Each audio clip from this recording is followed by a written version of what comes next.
7 minutes after 9 o'clock. Dumelang. Happy Friday. Welcome to the Clement Manyathela Show. I hope you've had a wonderful, wonderful week so far.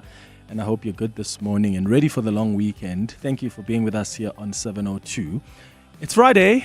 And you know what we do every Friday? We do Gratitude Friday. This is where you can call us and tell us what you are grateful for this week. There are a lot of bad things going around, as Trump always reminds us about the bad things that are happening. So we must take time to be grateful and be intentional about being grateful, whether it's for big or small things. We have to cultivate the culture of gratitude. And that's why we do this every Friday on the open line. So share with us what you are grateful for this week. What happened that put a smile on your face? One of the things I'm grateful for this week is that I passed an exam that was so difficult that I wrote back in May, and I've just been hoping and praying because it was so tough.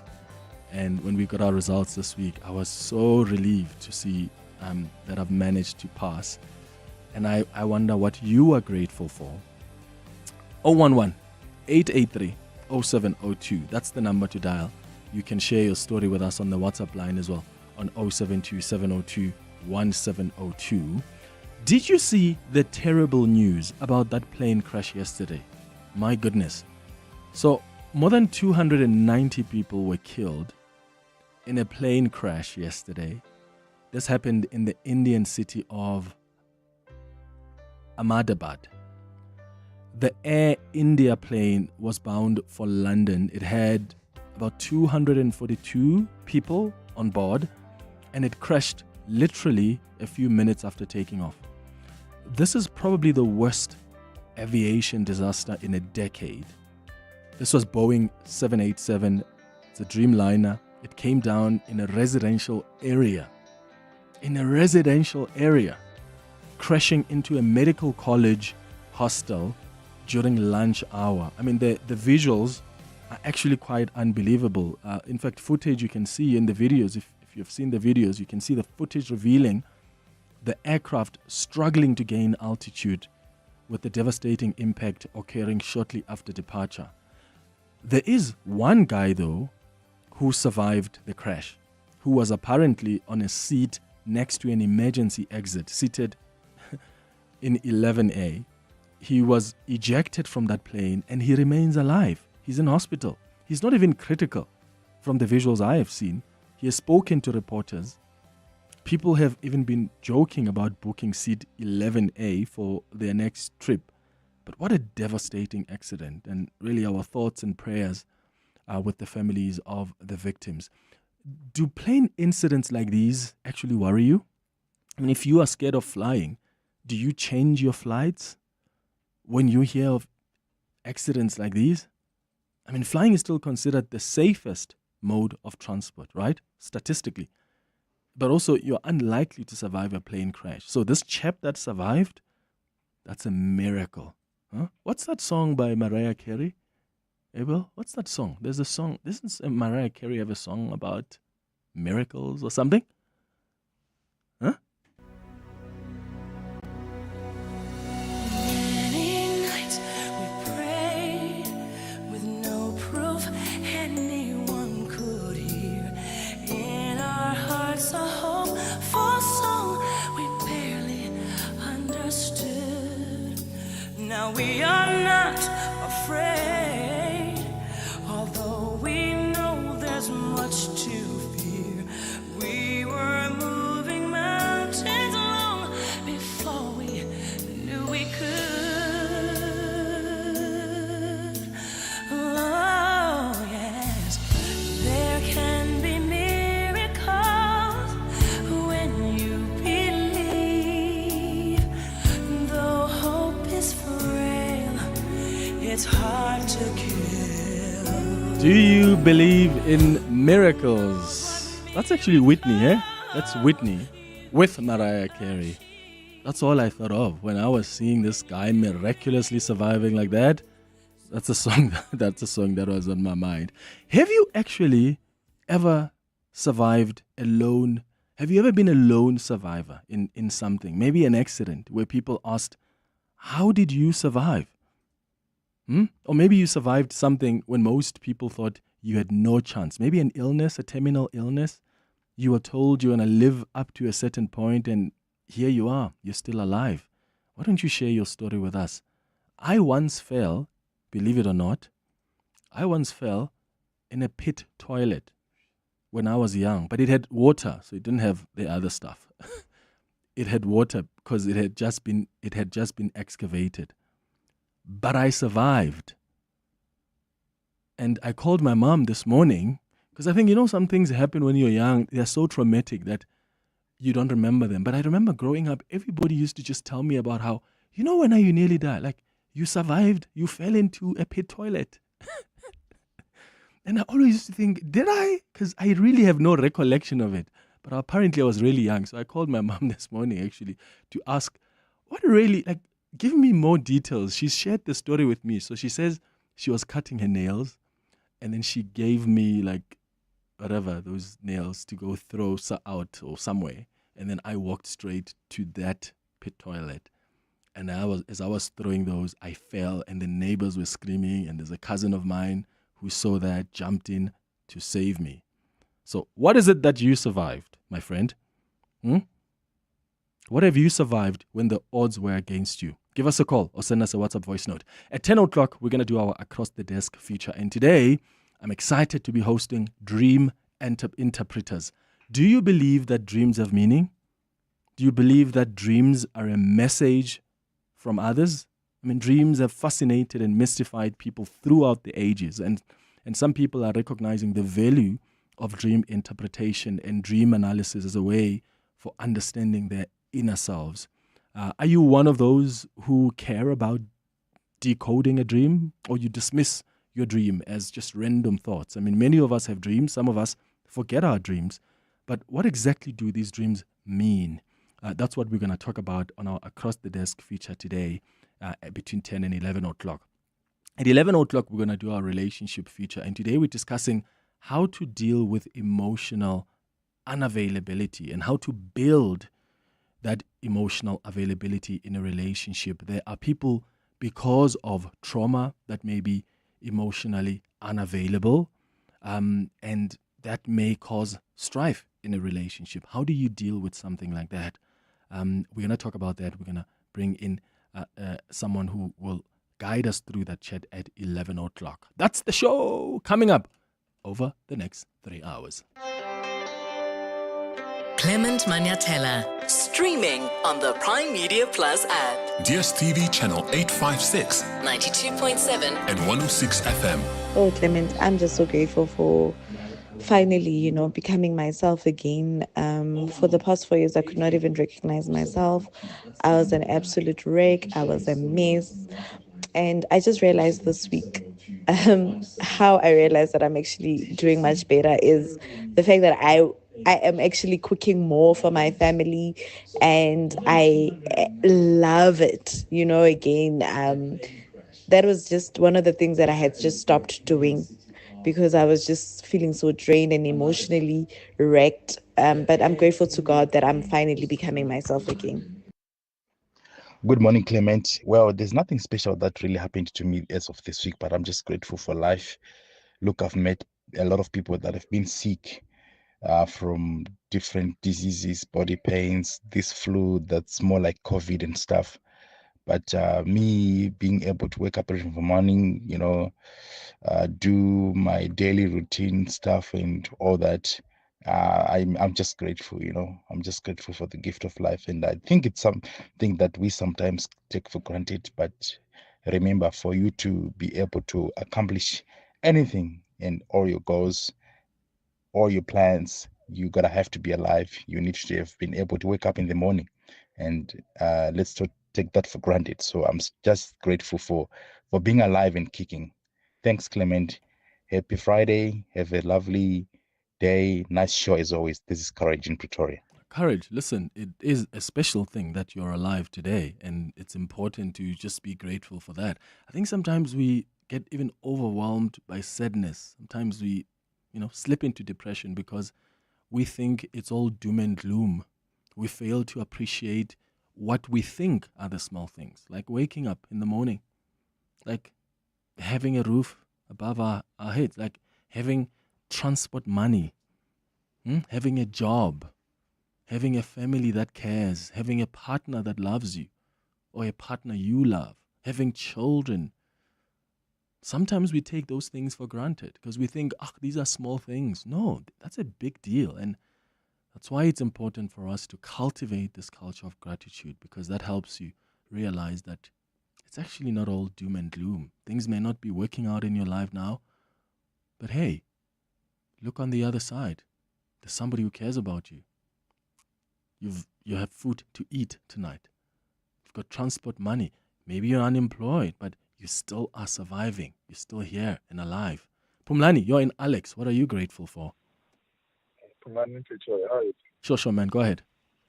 Yes, Clement. Yeah, I'm very grateful, Clement. I got a bursary, which was, I think, 2 weeks ago. It's around here in Pretoria, not far from Edgeville. It's something that I've always wanted to do. It's software development. Yeah, I've been praying for that. Remember, I said I wanted to move out from the healing business. So I'm really happy. I'm going to be starting next week. I've been called for orientation. Yeah, I just hope everything goes well. And I've had this guy that I've once gave him a trip to Joburg. So I called the guy telling him, "Would you know what? Boss has been asking me to do this thing," and he told me, as soon as I'm done, there's a job waiting for me. I'm like, oh my God. Pumlani, that's amazing, man. That's amazing. Thank you for sharing that with us. We're celebrating with you, and all the best with your bursary and with the new job. Pumlani in Alex, 19 minutes after 9. Your voice, Your station. your open line Walk the talk with Clement Manyathela. on 702. Tulani, you are in Centurion. What have you survived? Good morning. Hey, good morning, Clem. I was sharing with the producers there.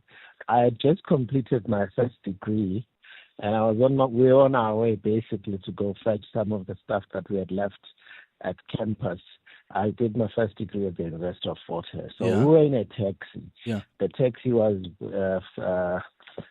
driving basically from Queenstown, I think, and we were going past it. There's a small town called Fort Beaufort. We had an accident in that taxi. I think we overturned probably 2 or 3 times, and the taxi fell into a river. Oh my God! Now, as we swam out of that taxi, when you look back, that thing was completely submerged. You couldn't even see where it was. Oh my goodness! I was with one friend of mine. Probably if he's listening to this, he would call. His name was Punuklakhadi. We came out of the Clement. I didn't even have a scratch. Didn't even have to go to hospital. Came out of it, obviously, and may God rest their soul. So people died in that thing. We came out of there, no scratches, nothing. And students being students, when we got to campus, we bought the usual things and we drank. What? And it was like that. Like nothing happened to that. Hey, Clement, I'm telling you, brother. That's man, to this day, I actually didn't tell my mom about this until a while back because I know how strict she was. She was gonna, for some reason, I was just gonna be chastised, and it was gonna be as if it was my fault. So I had to keep quiet about this, and that was it. But I mean, I'm telling you, that thing rolled probably 3 times, fell deep into a river. People were actually rescued by some little boy who was probably 10, 11 years old, some little white boy. I think it was next to his home there. His father was standing up there and basically directing him, because people couldn't swim, directing him to go fetch that one, go fetch that one, go get that one, go get that one. And we came out of that, but I mean, obviously a number of people died in there. So, but we got to university, go back to campus. And we resilient, yes, to go by. Imagine, after surviving something so tragic. Wow. Tilani, thank you for sharing your story with us in Centurion. Here are some of your WhatsApps. Clemmy, man. Flores here from the Western Cape. Clemmy, yeah, so sad. Condolences to those families of that plane crash. But however, I must commend those pilots. You can see how they struggled to bring that plane down safely. Even when he was nearing the runway, he really tried and put it down gently. So, yeah, sad. Have a good show. Bye-bye. Morning, Clement and the team. Hey, talking about accident and surviving miracles. On last week Sunday, my brother-in-law, he survived a very bad accident on N1 coming from Pretoria. If I can send a picture of the car, you won't believe that the guy walked out of the car without any scratch. Only his friend he had minor injuries, but all in all, they were saved. Yeah, type of film, Leon Day. Great show as always. Morning, Clement. This is so unbelievable because I also fell in a pit toilet when I was young. Oh. In my case, they were still digging the hole, so it was still unused. But yeah, I also fell in a pit toilet. So when I grew up, when I went to the shops with my grandmother, the aunties that used to stay in the same street as ours, they'll be saying, "Oh, she's that one who fell in the pit toilet." So yeah, well, I lived to tell the tale. Hi, Clem and 702 lenders. I survived a head-on collision between my vehicle and a taxi. Both cars caught fire. By the grace of God, passers-by saw the accident and one of the guys ran and they were able to pull me out of the car. Unfortunately, the taxi driver wasn't fortunate to survive. I walked away with a broken leg from the ankle right up to the knee, and some secondary band wounds, but today I am fresh and gesond, and yeah, it was a traumatic experience. It took me a while to be confident to drive again, but yeah, I'm all good. Thanks. Great show, by the way. Yeah, hey, so hectic what people have actually gone through. If you've just joined us, we're talking about this lone survivor from this plane crash that happened in India yesterday. This was a Boeing 787 Dreamliner. It came down in a residential area. I mean, when last did you hear of a plane literally plunging down in a residential area? It crashed into my wellness. I appreciate their support and care that they show towards me. Oh, Mama Sia, thank you so much for sending that. And I'm so glad you've got people around for sending that. And I'm so glad you've got people around you who are supporting you even with a condition that sometimes, people just do not understand, and they choose to just not understand and think this person behaves in this particular way, and they judge you on that. And to have a family or a support structure that cares so much to hold your hand throughout that, it really is something to be grateful of. Hey, Clement and team, Tammy here. I am grateful for opportunities. Over the last 2 weeks, I have gotten like new business, new clients, after over a year of my business not doing well. So I'm really grateful for that. I'm also grateful for recently just overcoming a little bit of my imposter syndrome. I chaired a meeting with just about 10 men who are experts in a particular field. And as young as I am, I was able to own it and run it. And I'm grateful for that. And yeah, man, I wish you guys all the best and have a great day. Good morning, Clem, and all the 702 lenders.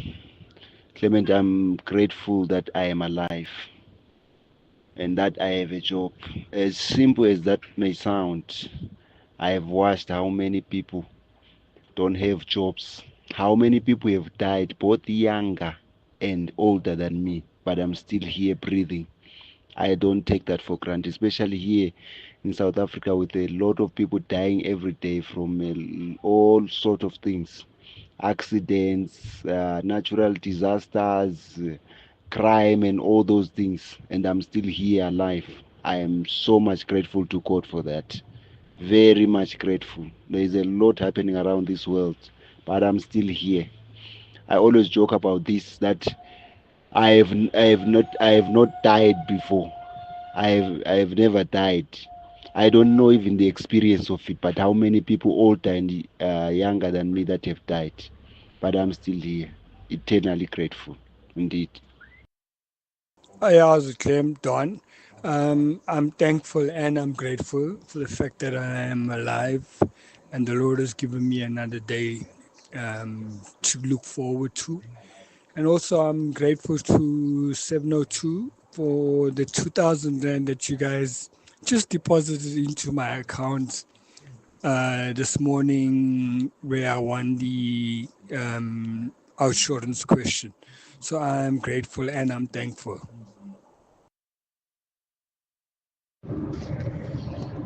Hi, Clement. Talking about surviving, it wasn't me personally, it was my team. Remember that big accident that once happened at Duva Power Station, Eskom, Unit 4? My team was there for a call out. When they just arrived, they were getting out of their cars, and that explosion happened. If you know how big a turbo machine is, like the 600 megawatt unit, you can imagine that thing ripping the concrete floors, going through walls, going through the roof. Man, it was a miracle that no one was killed in that accident, let alone injured. It was a big, we couldn't believe it. We couldn't believe it. That unit was written off. It had to be rebuilt from scratch. Thanks. Sure, yeah. Really, the stories we're getting are quite. I mean, some people are on the WhatsApp line talking about what they've survived. Someone who says, "I once tried to commit suicide, and it was just so devastating. It was a miracle that I actually survived that." Another one says, "Clement, God is good all the time. We had a bus accident. The driver was hurt on the feet and the hands. He can't even turn the steering. The bus was running." Controlling by itself, and all the cars were also running away from the bus. The bus now is facing to the river, not a small river. The river was very big, but because of God's miracle, the bus stopped near the river. It was trapped by the mud. No one was hurt except the driver. Yo, what have you survived? Huh? What have you survived when the odds were against you? And yeah, I'm also getting messages even on Twitter from some people who say they've also fallen in a pit toilet. Hey, yeah, it really does happen, and it happens. And please tell me how old you were, because I think I was really, because I don't remember the incident much.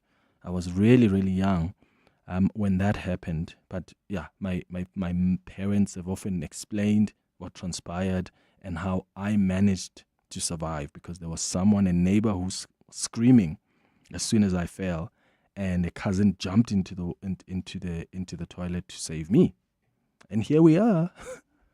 Thank God. It's 9:31. Let's get the latest in Eyewitness News headlines. Sifiso, hi. Thanks, Clement. Good morning. President Cyril Ramaphosa is expected to visit the Eastern Cape today as the death toll climbs to 78 following extreme weather.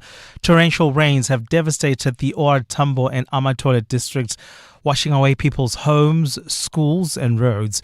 Ramaphosa will tour sites including Dikolini, Jumba High School and Slovo Park, where a search for missing people, including children, is still active. Minister in the Presidency, Khumbudzo Ntshavheni, has defended not publicly releasing her travel details and expenses, saying it's due to the secretive nature of her job. Ntshavheni has come under fire from Action SA after she submitted a written response to the party's questions on travel expenses to the Joint Standing Committee on Intelligence, which conducts all its business in secret and behind closed doors. Action SA asked several cabinet ministers to provide a breakdown of their travel expenses, which revealed how the GNU spent more than 200 million rand on travel over the last year. And Qatar Airways has cancelled flights to Iran and Iraq following a wave of strikes by Israel on Tehran. The airline has issued a statement after the strikes targeting military and nuclear facilities in Iran. Meanwhile, the Israel's military says Iran has launched about 100 drones toward Israel. Iran's Revolutionary Guards have vowed revenge after the killing of their chief Hossein Salami in the Israeli attacks. And those are the headlines. This EWN and more at 10 or as it happens. EWN Traffic. Well, at this stage, if you're in the Alberton area heading towards Joburg, expect some delays on the R59 northbound. That's between Michelle Avenue and the N12 Reading interchange. Also, leaving the Joburg CBD, traffic is a bit sluggish on the M2 westbound between the Crown interchange, Main Reef Road. If you're leaving Boksburg, Edenvale area heading towards Bedfordview, there's slow-moving traffic on the R24 westbound between Edenvale Road and the Gilulis interchange. Look out for those faulty traffic lights in Alex at Marlborough Drive and the N3. Traffic lights are not working still in four-ways at Cedar and Uranium. If you come across any other traffic issues, please SMS us on 31702. We are also on X at EWN Traffic. There's more EWN on air, online, and on the EWN app. Dear Journal, trying to be an adult, day 3247. My financial advisor asked if I was expecting any inheritance. I said, I don't have a trust fund, but I trust that funds will find their way to my bank account. He was not amused. Recently removed from the family payroll? Get covered at pineapple.co.za. It's like 570 Rand a month, so it's 100% the insurance for you. Underwritten by Old Mutual Alternative Risk Transfer Insurer Limited, a licensed non-life insurer and authorized FSP. Premiums are risk profile dependent. Hey besties, welcome to my kitchen tour, or should I say my new walk-in wardrobe. Over here we have the pantry, now home to my jeans and shirts, all color-coded. Oh, and the air fryer, literally the perfect place for my makeup brushes. And who would have thought, the oven is the place to store my handbags. Who needs a kitchen? Simply spend 200 Rand or more and you could win Simply Asia for a year. T's and C's apply. Simply Asia, connecting the Thai way. To walk the talk is to turn words into meaningful actions. And it's what we at 702 are committed to doing every day. We're also committed to following the rules set out by the Broadcasting Complaints Commission's Code of Conduct.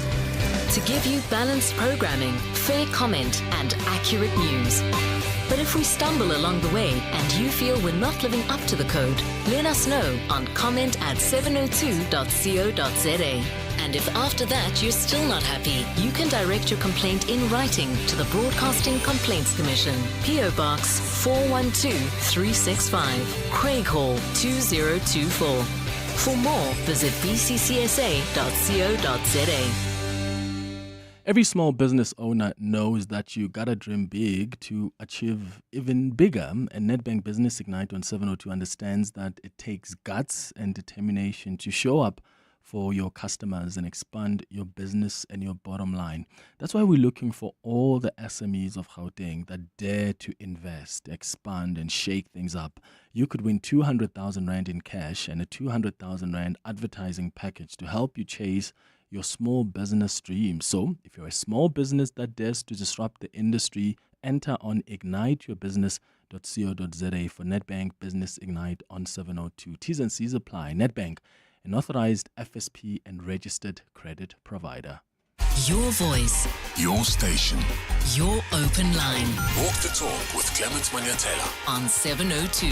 24 minutes before 10 o'clock. It's Friday, so every Friday we do Gratitude Friday on the 702 open line. What are you grateful for this week? I'm sure this chap that survived this plane crash in India yesterday is definitely grateful because 290 people were killed in that plane crash.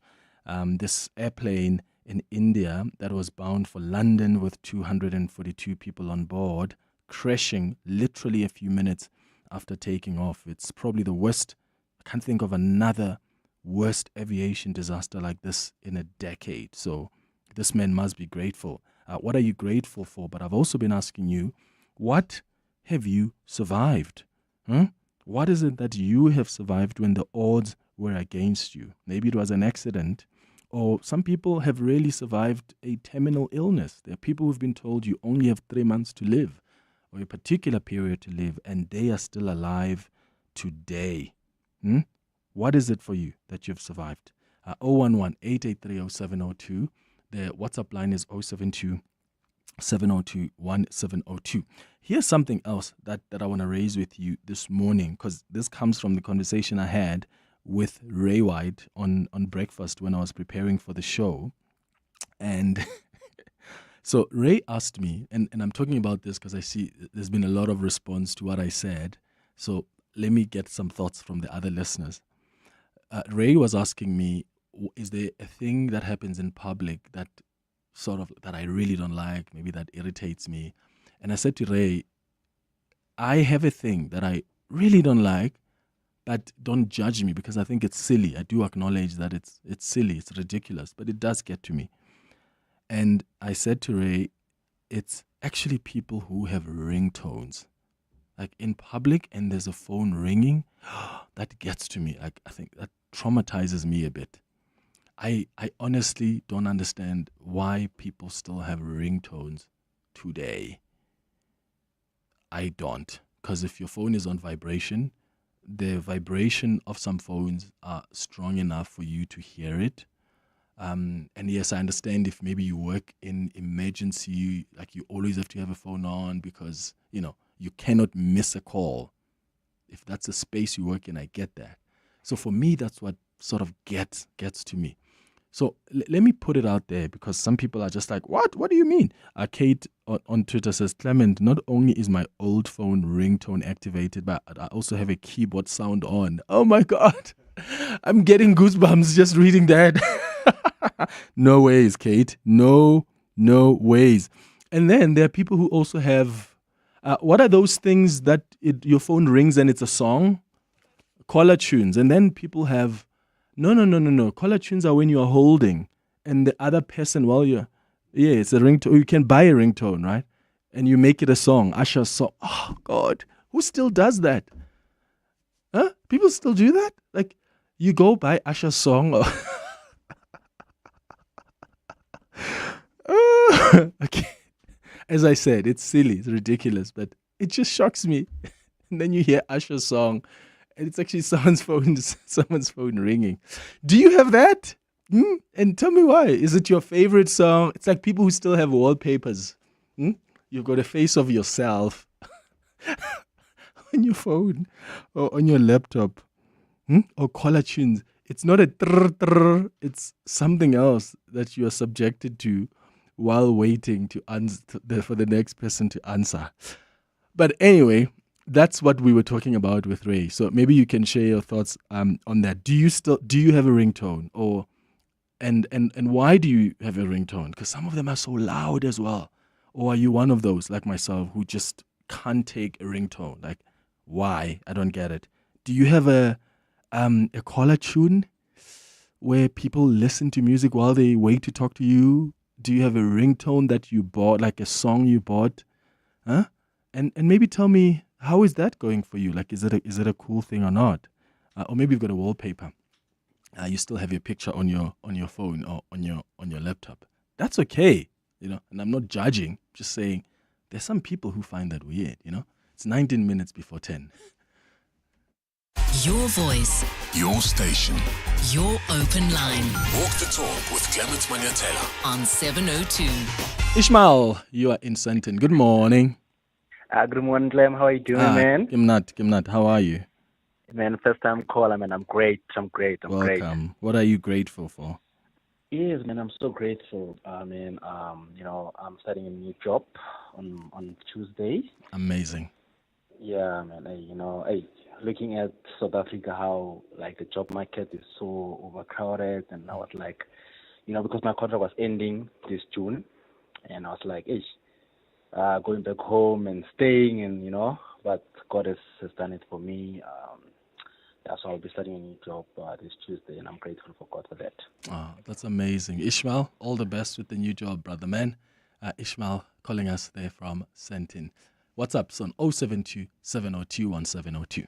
Hello, Clement. First time sending a voice note all the way from Ireland, and I listen to your station every single day on the app. So, one thing that I survived, it was being run over by a car when I was 5. I just only remember first 5 seconds before the incident happened. And after that, I blacked out. I found myself at home being patched up from the hospital. Hi, Clement. Prudence here. I'm also grateful for surviving an accident. It was on the 24th of September, I think 2020 or 2019, and I was with my 2 daughters, and we overturned with a car because we were avoiding a car that was coming through on oncoming. So we're trying to avoid that. I overturned with the car. I came out with a small fracture on my back, but the girls came out okay. They did not even see anything. It's just by God's grace, because my sister had taken them out that day. They swam the whole day. They were too tired. So when the accident happened, they did not see anything. And I thank God for that. Sure. Yeah. I mean, in a situation like that where you've got kids and there's something that happens, what do you do? I mean, it can be so devastating because one, you want to try protect them, but also you're thinking, is it even possible to get to them? Like, can you imagine being on a plane? I mean, I've seen so many stories on CNN and Al Jazeera last night of families, like pictures of families who were on that flight, 787. Like mom, dad, kids. When there's turbulence or you can see that this flight is about to go down, what do you even do? Do you try reach out for the kids? Oh, that is so traumatic. Brian, you're calling from Pretoria. Hi. Hey, Clement, how's it? Sure, man. Hey, brah, I think we take for granted the gift of life, eh? Like, I really think we do. I cut a long story short, about in 2020, a friend of mine, I'm in a biking group, so going to East London, and a friend of mine is like, Joe, let's go. And I'm like, I'm not going. It's like, no, man, come on. I've made all the arrangements. Let's just go. And eventually I relented. We went to East London for about a couple of days. Coming back, quiet Monday morning, no issues. Hit a curve and I fell. The bike went one direction. I fell into a drain, like literally fell into a drain. And, I just had minor scratches. And, I remember sitting there, and it's like, what just happened? But honestly, as a bike, all I was thinking of was my bike. Is my bike okay? Brian.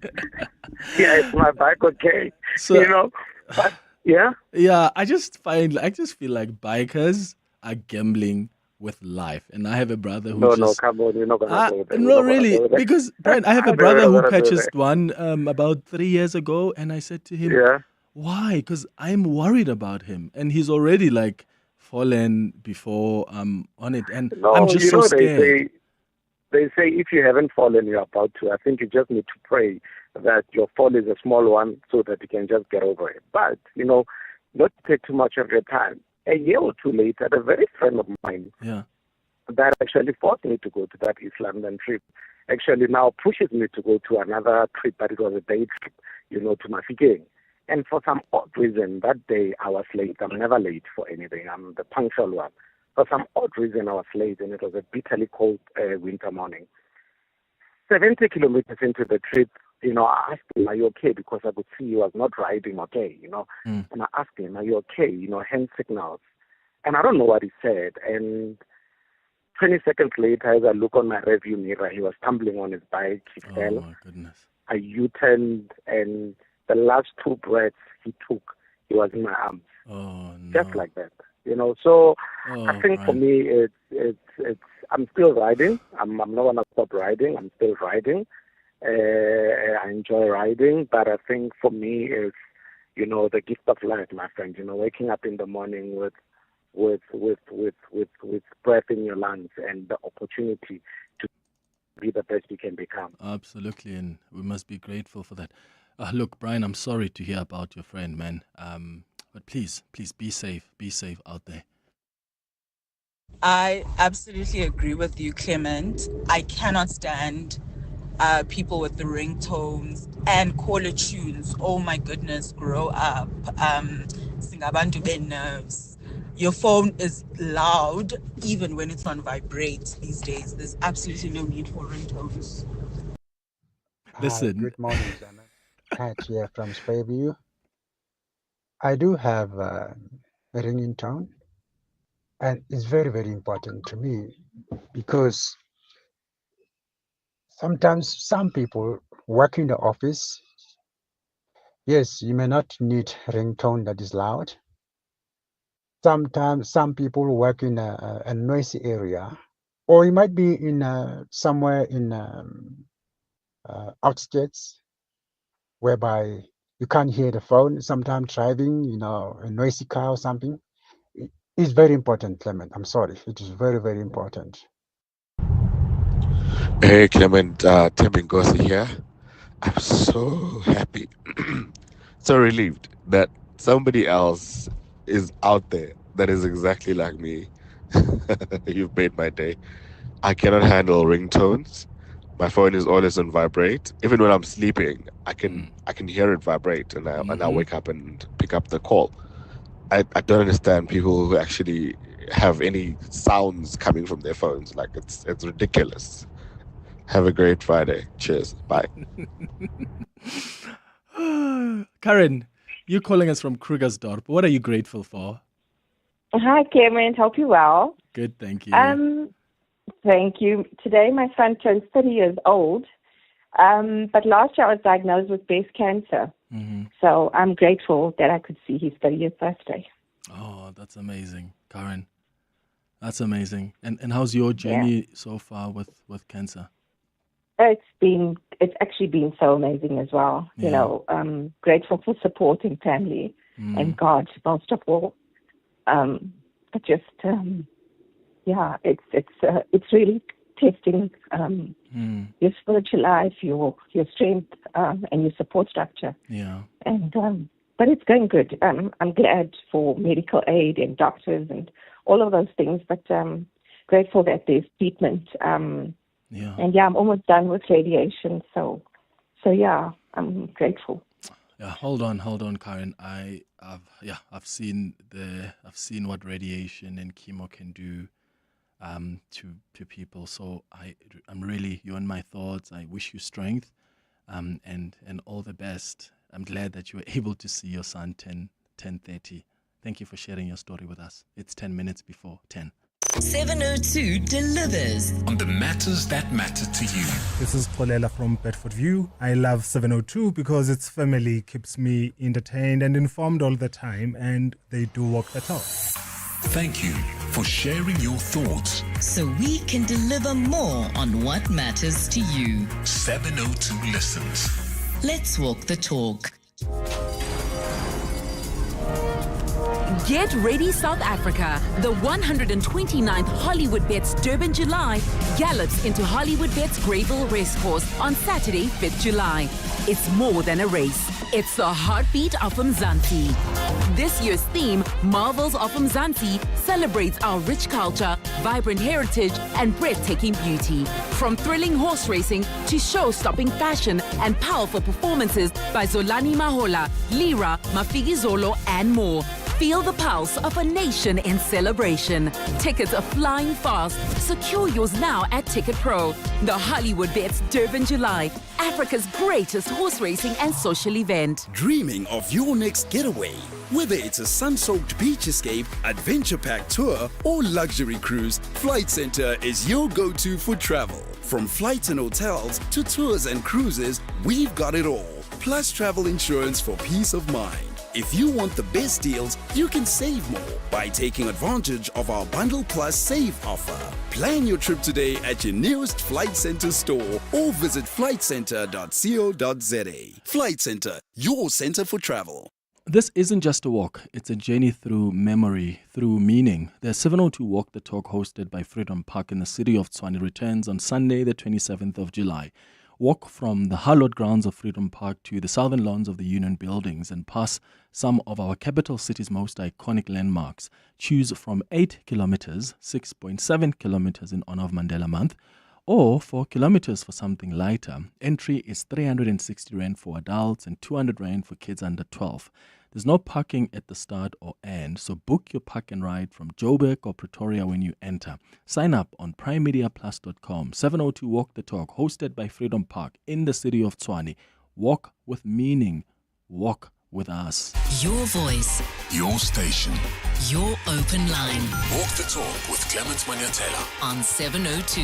8 minutes before 10 o'clock, Sesh Galagala on Twitter just gave me nerves. Says, hi Clement, I have 3 different notification tones for message, for WhatsApp, and a ringtone. So I'm a person of different sounds. All day, every day, music has been my therapy partner. Oh my goodness. Yeah. 3 different ringtones or sounds. Yeah. Barry, you're in Vereeniging. What did you survive? Good morning. Good morning. Morning, Clement. How are you? Good, man. Go ahead. Good. Listen, I've actually survived 12 hours in the desert in Angola. Mm-hmm. I walked 12 hours. I actually got lost. What happened was we were 2 teams on a fishing trip, and one team was staying in the desert while we went back to town quickly to go fetch some wood and stuff. And we came back and we actually got stuck in the sand. So we waited there, and it was only myself, the guide, and another old man that was 65 that went to the trip. So we couldn't get all of the other guys. So they told me, listen, someone needs to go look for them. So I was obviously the youngest, and I decided, okay, well, I'm going to walk. But they said just walk towards the sea because it's right next to the sea. Yeah. And I walked, and as I like to say, your one leg is actually shorter than the other. So over time, you look back, it looks straight, but you're actually walking in a circle. Yeah. So I actually walked back to the previous town while the guys actually went to go look for me during that because they eventually got all of each other. But I was in the desert, so they went after me, looking for me, and they found me the next morning in the previous town we actually came through. So, oh my goodness. Yeah, that was actually. So you were alone for how many hours? 12 hours. Oh. I walked from about 7 till about 7 the next morning. So luckily it was during the night. So, but yeah. No, but that's worse. During the night. What do you mean? Luckily. Oh man. Well, I'm still here, so I'm glad. Oh man, Perry, I'm glad you're here, man. Oh God, I don't know what I would have. I don't know how I would have dealt with that. Perry in Vereeniging, thanks for sharing that story with us. 5 minutes before 10. Your voice, your station, your open line. Walk the talk with Clement Manyathela on 702. But I also judge people that have ringtones. I don't want to lie. And it's funny because my husband has a ringtone and he just doesn't get it. And when his phone rings, I just cringe. I really just cringe. I'm like, I think ringtones are for old people. Like vibration is okay. Like only my dad and my mom have ringtones and I get it for them. But anyone 40 and lower should not have a ringtone because wow guys, no, like vibration is okay. Wow, Clement. Mikey here. I feel really old.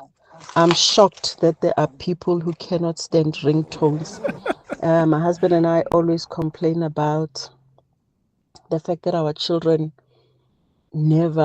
their phones are always on silent mode. And we cannot understand that. We can't process that. And there are actually people who hate ringtones. I'm like, wow. They'll have to excuse me. I can't hear my phone ring quite often. If I'm with my daughter will be the one telling me, Mama, your phone is ringing. So I'm sorry, guys. I have to have a ringtone. Bye. Oh, hi, Clement. Speaking of ringtones, do you know what's annoying? The people that sends voice note on a public transport. They're sending voice notes, and then they're listening to themselves, and then they're listening to the reply. Like for everyone to listen, like in a text, someone is sending a voice note and then listening to themselves. Yeah. Hey, Sam on Twitter says, Clement, net verdai. I'm going to make sure I sit closest to you at the men's brunch that you're hosting next week and turn up the ringtone. Sam, I will tell the organizers to throw you out. I promise. Oh, come on, Clement and your friends. Come on, man. Leave us alone, man. One day you'll be our age, bro. One day you'll be our age. Ringtones are meant for our age. Leave us alone. We want to have the same ringtones as other people and not know whose phone is ringing. No. What's your age, bruh? You don't sound that old. Look, I accept when it's older people. I can take that, right? Like our parents, grandparents, I get that. If you are our age, you are 40, like if you are younger than 45, nah, I don't know. But hey, each to their own. Hey, it's 2 minutes before 10. We think it's time you pose with your Mahindra and take a snap for Insta. Or go jol with your crew in your new Isuzu. Why not complete your makeover with a brand new Land Rover? Or see what you've been missing not driving a Nissan. Whichever car starts your party, you're bound to find it at Bidvest McCarthy. We have all these brands and so much more. You're guaranteed to find what you're looking for. Bidvest McCarthy. Our people deliver. Always. Get ready for the 26th edition of the Standard Bank Joy of Jazz. There's memorable days from the 26th to the 28th of September across 4 spectacular stages of the Sandton Convention Center. Join over 50 incredible world-renowned stars like Esperanza Spalding, the Baylor Project, Andile Yenana, Michelle Ndenjiashelo, Trezor, Jose James, Mo Sangare, Jasmine Horn, Gabi Motuba, Benjamin Jafta, Nomfundo Tlaluva, Mondli Ngobo, Lakeisha Benjamin, Alune Wade, and others on a musical journey deep into the heart and art of jazz. Take me there. Get your tickets at Ticketmaster now. Timber, have you filed your business tax return? Joe. With My Way Business Insurance, I get My Business Assist, which gives me loads of benefits. They assist in filing my taxes, so no long queues. Plus, I get tender notifications, marketing services, and more to help me elevate my hustle. They do what? Yeah, bo. Thanks to My Way, now I have time to focus on the real deal, which is growing my business. Move to My Way Business Insurance today and get covered to do business your way. Visit myway.co.za for a quote. My Business Assist is a value-added product. My Way is a licensed non-life insurer and FSP. T's and C's apply. This is EWN. Good morning, I'm Sifiso Zulu. President Cyril Ramaphosa has arrived in the Eastern Cape where 78 people have died due to floods. Torrential rains have devastated the OR Tambo and Amatole districts, washing away homes, schools and roads. Ramaphosa will tour sites including Dikolini, Jumba High School and Slovo Park, where a search for missing people and children is still active. Mungezi Gogo has more from Tata. President Cyril Ramaphosa will be joined by Cocta Minister Velenkosini Hlabisa and Eastern Cape Premier Oscar Mabuyane, who have been leading coordination efforts. The presidency says Ramaphosa is monitoring relief operations closely and has offered condolences to grieving families. Ramaphosa is heading to ground zero as the full scale of flood damage in the Eastern Cape comes into sharper focus. He'll join Hlabisa and provincial officials for site inspection in the worst-hit areas where families continue to mourn and recovery teams search for victims. All 3 spheres of government, all political parties, civil society, we need to speak with one voice. The visit will begin with a closed briefing in Mthatha, followed by tours of damaged schools and displaced communities.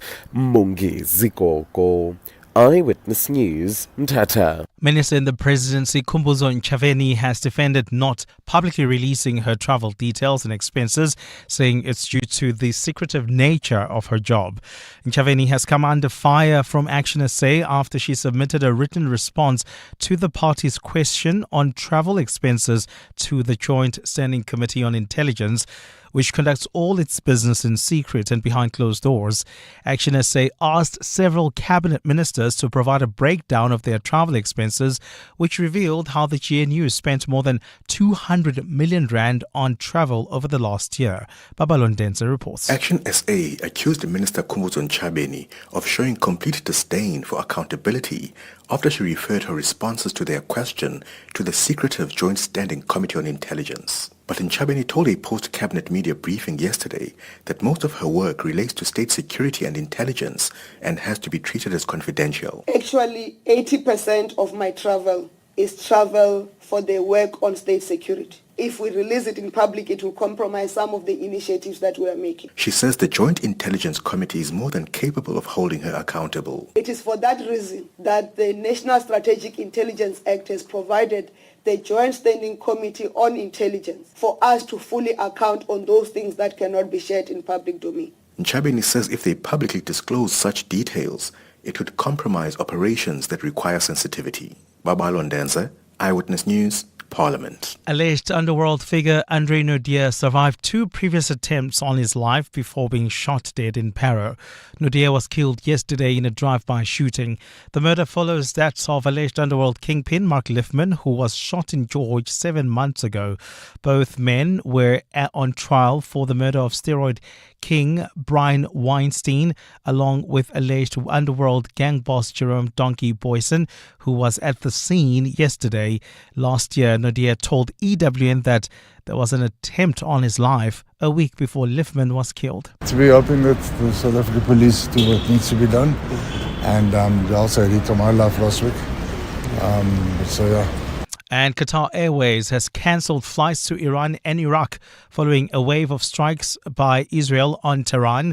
The airline has issued statements after the strikes targeting military and nuclear facilities in Iran. Meanwhile, the Israel's military says Iran has launched about 100 drones toward Israel. Iran's Revolutionary Guard have vowed revenge after the killing of their chief Hossein Salami in the Israeli attacks.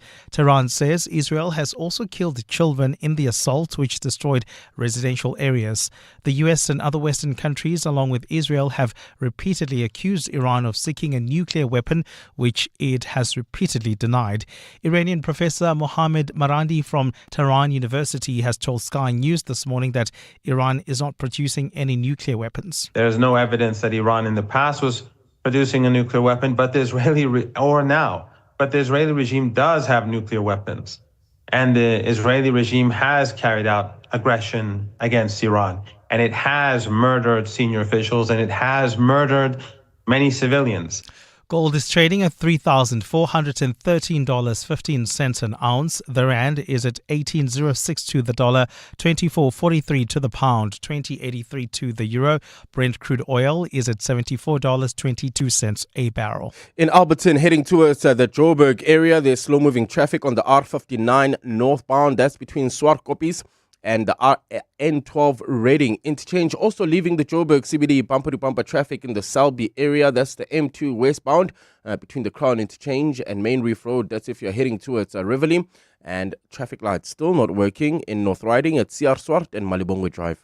A fine Friday in store for Gauteng. The temperatures will peak at highs between 18 and 19 degrees. The top story in EWN this hour.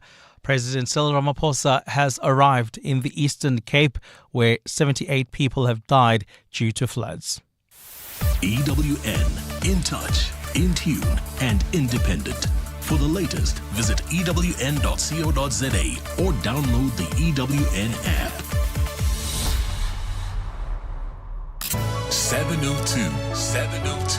We're listening to you. You're with Clement Manyathela on 702.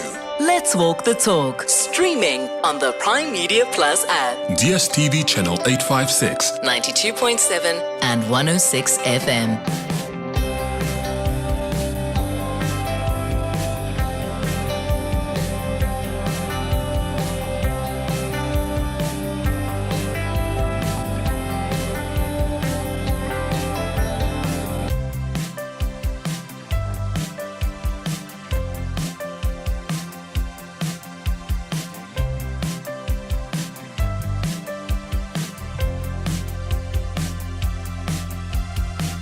7 minutes after 10 o'clock. Dumelang, welcome to the second hour.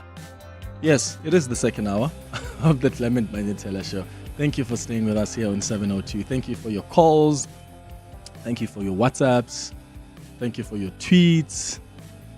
I really appreciate them always on the 702 open line. Time now for our Across the Desk feature. Across the Desk with Clement Manyathela on 702. All right, so today on our Across the Desk feature, we're going to be talking about dreams. Do you dream a lot? Are there people actually who don't dream? Do you dream, and do you actually understand or care to understand what your dreams mean? Because sometimes our dreams, it's almost like with our own understanding, we can't rationalize them. Sometimes they are weird and they've got all sorts of mixes that just don't make sense.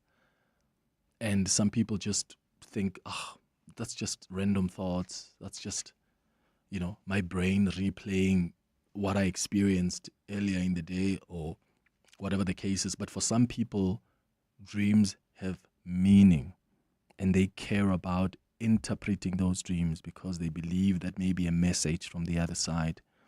But dreams have fascinated and mystified people throughout the ages. And some people are actually recognizing the value of dream interpretation and dream analysis as a way for understanding their inner selves. So are you one of those people who care about decoding a dream? And maybe you can share with us if there are certain dreams that you've had and you've had to understand what they mean, or dreams you had and something happened in real life.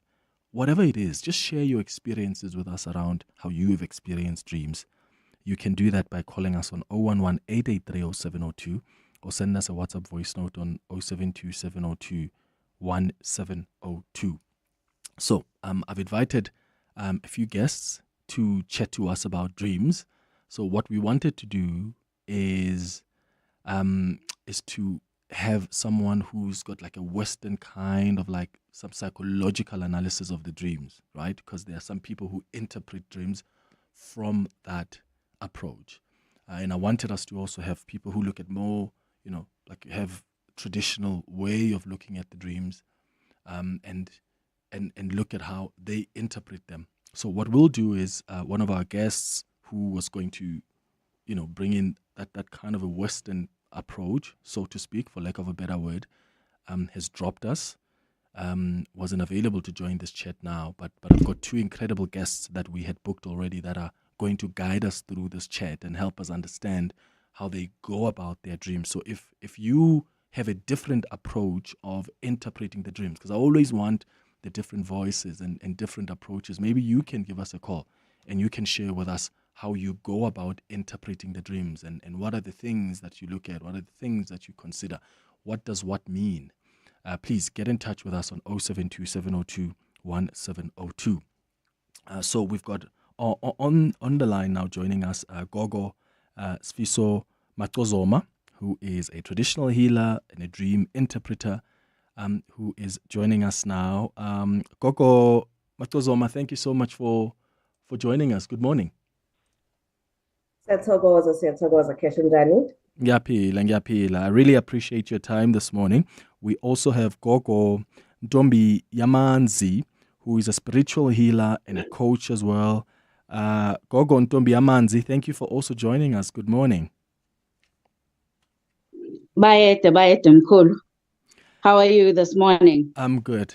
Thank you. Thank you for joining us for this chat. We've spoken a number of times on the show with some of the listeners about dreams that we have, and I promised them I'll bring in people who can help us understand why the dreams are important and maybe what we need to look out for when we dream. So I appreciate you guys coming through to guide us through this chat. So for those that may be unfamiliar, maybe let's start by just looking at the role of dreams in the African traditional sense, Gogo, Macozoma, let me start with you. What is the role of dreams? Is it just us, our brains replaying what has happened? Are these messages from the other side? How do you understand why we have dreams? Okay, first and foremost, I just want to break it down. Siyathokoza gogo njani? Thokoza Khehle. Right. Siyavuka Khehle, singezwa kunini. Guys, siphilile gogo. So I just want to break it down a little bit. Ne? When it comes to dreams, I always say to people that dreams are like movies. You know, you'd always have the main character. You would always have the villain. You'd also have the characters. Let's start there, first and foremost. So sometimes the main character is you, and then with the characters would be Abogogo, Nabomkulu, Neslwan, not Islwan, sorry, with also animals as well. First and foremost, I just want to break that part down. Sometimes when it also comes to dreams, it can also be our subconsciousness as well, and our thoughts as well. Mm-hmm. Right? Because I'll make a typical example. Let's say if you're watching a horror movie, you'd sleep and end up dreaming about that horror movie. Yeah. Right? With Amapupo, there's always a message. Always a message. There's no message that is too small. There is no message that is too big. One. Number two, dreams would always give you a clue to something. Like I said in the beginning, you would have movies. It's like a movie. And then we'd also have like a series. You know, when you watch a series, there'll be season 1, episode 1. So with some dreams, they'll be broken into parts. So tonight, you dream of part 1, this is happening, let's say if you're at the river, whatever the case may be. Part 2, let's say you're at a mountain. Amapupa, Aya link. They link somewhere, somehow. Yeah. Yeah. So Gogo, Ntombiyamanzi, then how do we then differentiate between a dream that is probably a message and needs interpretation and a dream that is just like your subconscious? You, maybe because you've watched, as Gogo Macozoma says, you've watched maybe some horror movie or you've been stressing about something else and that's just your subconscious replaying. When do I know that, oh my God, I had this dream and I have to find meaning to it? Well, I always say to people that dreams from our ancestors, they have a certain quality to them that is very unshakable. They tend to linger long after you've had the dream.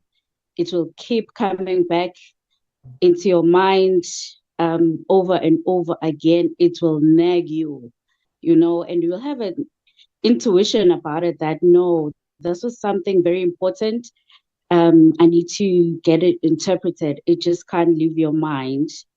Whereas dreams that are about your mind just sorting out the mental clutter, they are easy to forget. They don't have such a powerful emotional resonance. Your mind will just try to sort out your day or things that you don't want to face during your day, and then it leaves your mind. But if it is a message from the other side, it's just something you can't escape.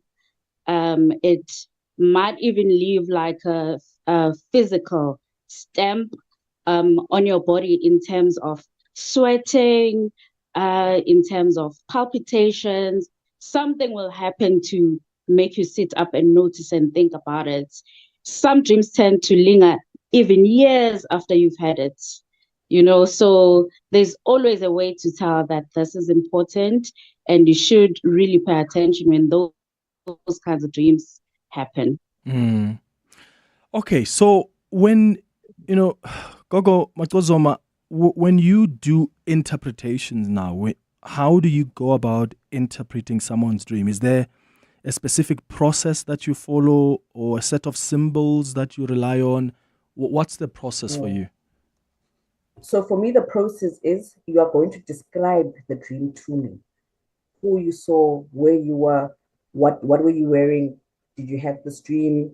did this dream happen at night or during the day or in the morning? Because that as well can play a huge part. What are you seeing exactly in the dream? And who are you seeing in the dream? So we break it down in terms of that. And then from there, I will sit down with you and go through it bits, and bits. Then you would get the answer of what your dream was about. Mm. And are there specific things, Gogo, Ntombiyamanzi, that are, and what's you can also tell us what your process is. Like, are there specific things that mean something? Because, when we were growing up, we used to be told that if you dream of someone dying, it means someone's going to get married, or if you dream of someone losing their teeth, means something else. So it's almost like there are these universal things that some people believe mean something. So when they see that in the dream, they associate it with something else. So are there certain things that you look out for that you know universally that they mean something? Well, certainly that is a start, but with me, it really depends on the person and how their energies work. So, for instance, if someone has a lot of water energy, sometimes I would pick up on that, and feel inclined to maybe throw the bones for them. Spirit will tell me that, okay, this one has a lot of ethosi energy, so you definitely need to throw the bones. If someone has a lot of Isunga energy or air energy, then, it would involve me doing prayers and lighting candles for them. Sometimes it's just intuition, the symbols are important. I'm not gonna downplay the universal symbols. Yeah. But as a healer who has a deeper insight and a deeper connection to the spiritual realm, I would listen to my guides in terms of guiding me and not just dismissing that as like a certain generic, message.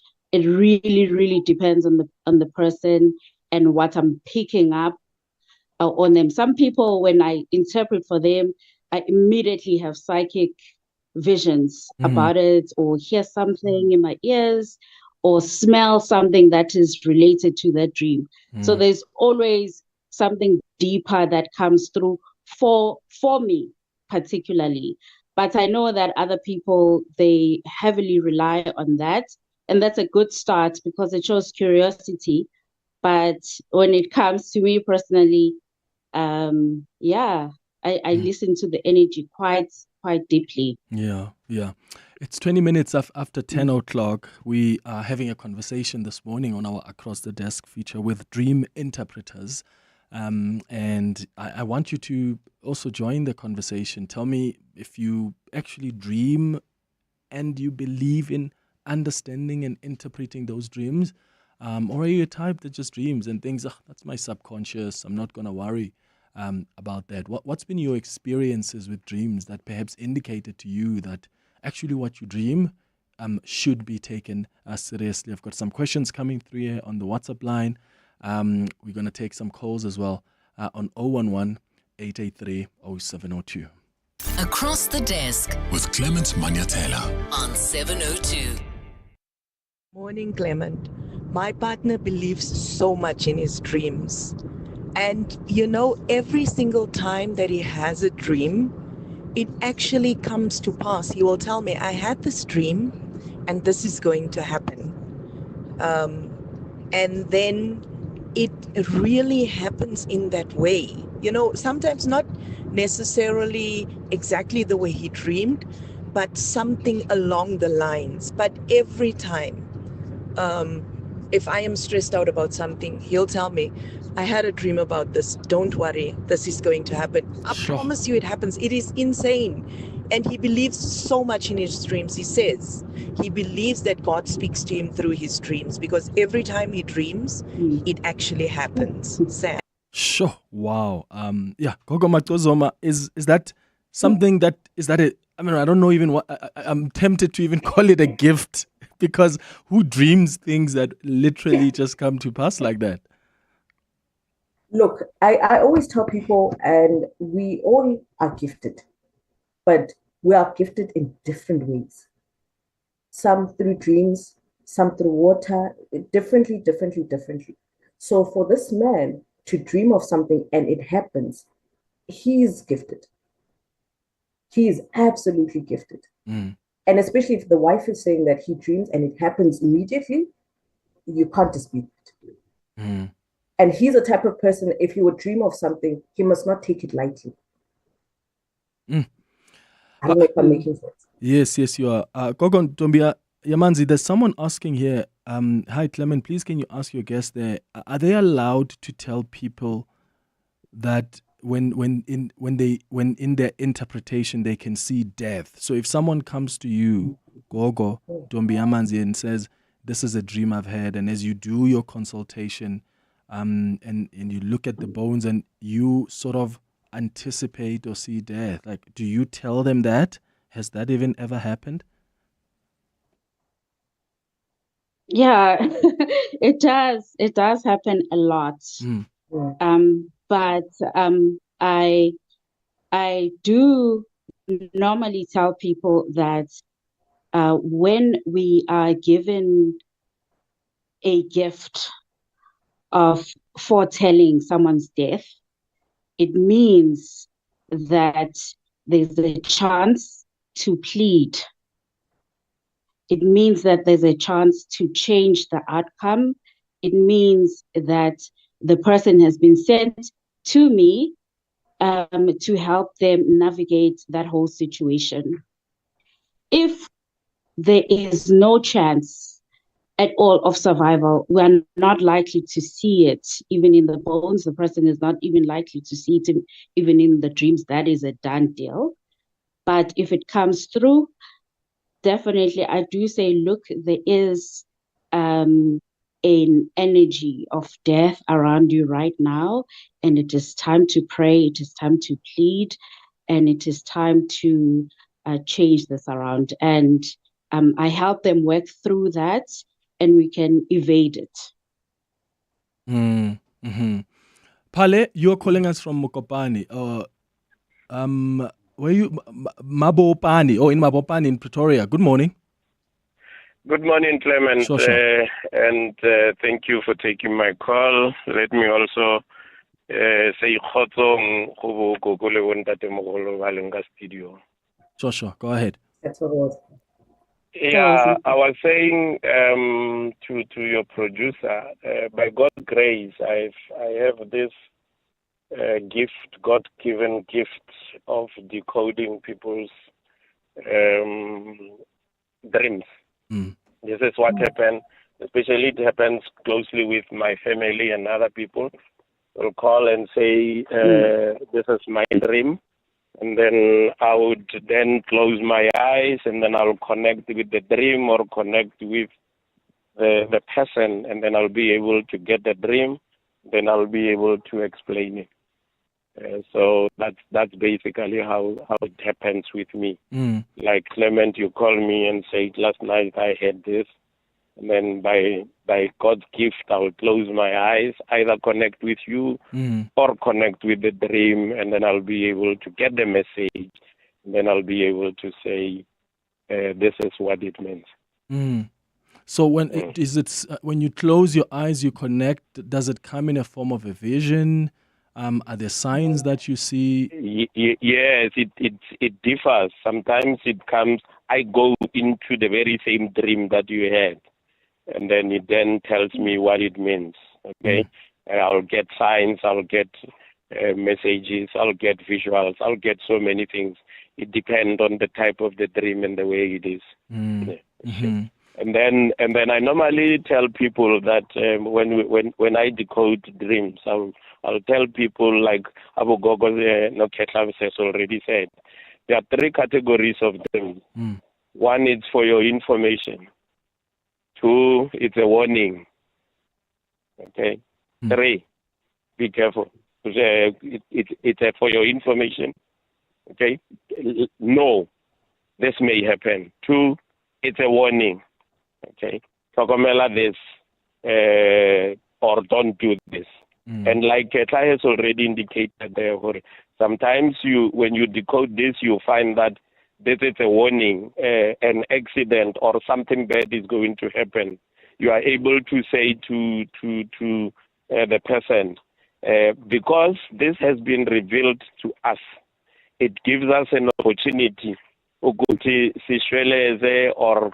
ask or pray that now that we know, we have the opportunity of praying about it, or sikela abaphansi abukhetha ukuthi hey, can this not happen? And sometimes by God's grace and amathozi, we are able to waive the veracity and the impact of that dream not to be like it was going to be if we didn't see it.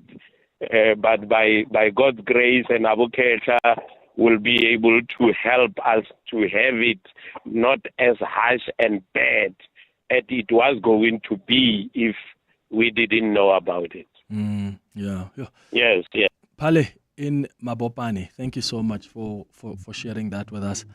I've got a number of people here who are sharing, they're talking about some of the dreams that they've had. I think something that I've seen that is so common from a number of them is people who are dreaming. One, they're saying that I dream like either I'm being chased and I'm running away, and sometimes I can fly somehow. I've got the ability to fly in the dreams as I'm being chased.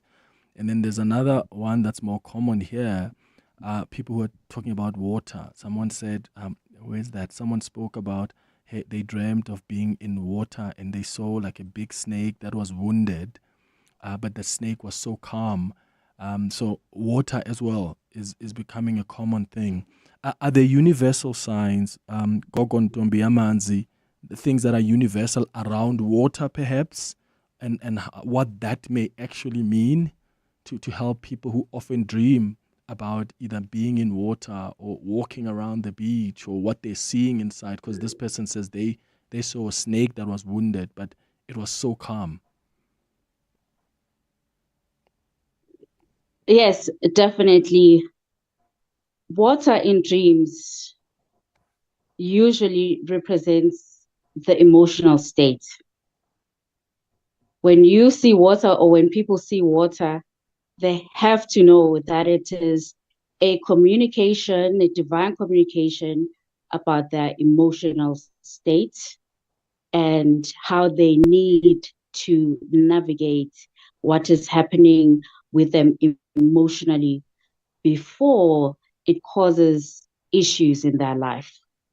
For instance, if one sees the ocean and it is turbulent and it's dark and everything that is ominous, then they should know that they are carrying with them a lot of darkness, a lot of anger, a lot of trauma.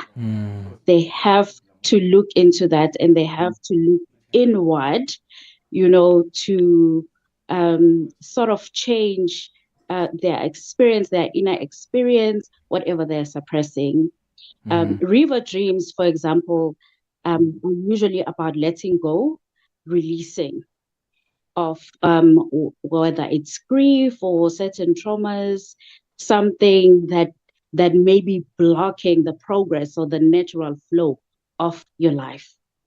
Waterfalls, on the other hand, are usually about letting go of control and letting the universe, sort of take control and take you to where it needs to take you. You may be like trying to control everything, other people, and it's also usually about your mind and your mental state and things that are happening in your mind that may be causing you illnesses or insomnia.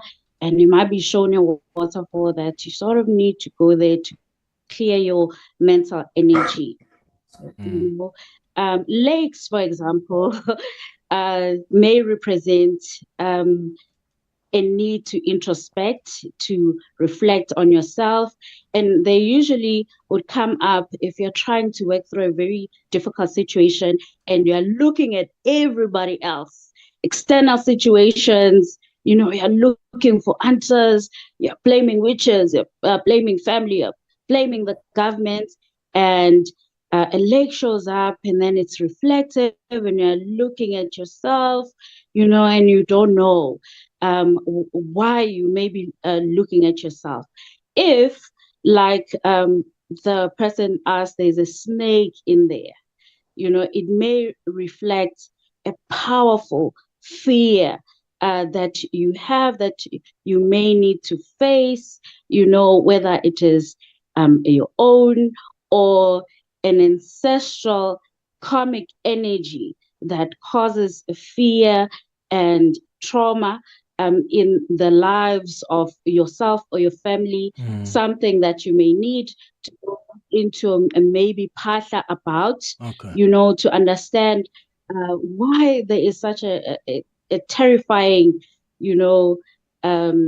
omen in the waters. So water dreams are very important because they are a reflection of what is going on inside of us emotionally and mentally. Yeah, we're losing that. We're losing that line, but we'll try and re-establish it after the headlines. It's now just after 10:30. Sifiso has the latest in Eyewitness News headlines. Hello. Thanks, Clement. Good morning. As President Cyril Ramaphosa arrives in flood-stricken Eastern Cape, SASSA says it has distributed much-needed supplies to displaced families. At least 78 people have died in the province, including children, after torrential rains swept through homesteads alongside riverbanks, washing away homes and infrastructure. SASSA says displaced families are now receiving hot meals and baby supplies, among other essentials, at 3 temporary sites. More than 250 SANDF troops who were deployed to the DRC will arrive back on home soil today. They are expected to land at Air Force Base Bloemspruit in the Free State at midday. Troops have been stationed in Goma since 2023 in peacekeeping efforts amid tensions between DRC armed forces and M23 rebels. And German Chancellor Friedrich Merz has urged both Israel and Iran to avoid any further escalation after Israel launched a wave of strikes on Tehran. Merz says both sides should refrain from steps that could destabilize the entire region. Israel's Prime Minister says the attack is part of Operation Rising Lion, adding that Iran is a threat to Israel's very survival. And those are the headlines. This EWN and more at 11 or as it happens. EWN Traffic. Well, at this stage, if you are leaving the Joburg CBD heading towards the Rivoli area, there's about a 20-minute delay. That's in the Selby area on the M2 westbound between the Crown Interchange and Main Reef Road. Also, bumper-to-bumper traffic in the Alberton area heading towards Joburg on the R59 northbound between Swartkoppies and the N12 Reading Interchange. The rest of 702 land not looking too bad. However, I see some delays. That's if you are leaving Brakpan heading towards Benoni. That's on Rangeview Road between Dube Street and Tom Jones. Also, traffic lights not working in North Riding at CR Swart and Malibongo Drive, as well as in four-ways at Cedar and Uranium. If you come across any other traffic issues, please SMS us on 31702. We are also on X at EWN Traffic.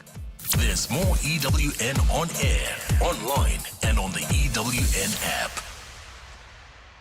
The Midday Report. Weekdays, 12 to 1. Nomahlobi, there could have been an error made by the driver going over the bridge. Is that your feeling as a family? I don't know why the driver is going through that bridge thinking that is going to pass that water. That child, that is the survivor, he told us that they are stuck in middle of the road and then the driver tried to call the owner. And my kid tried to call me, but I'm on voicemail. Then the water came over and covered the bus and took the bus away to the street. The Midday Report with Mandy Wiener. 12 to 1 on 702. 702.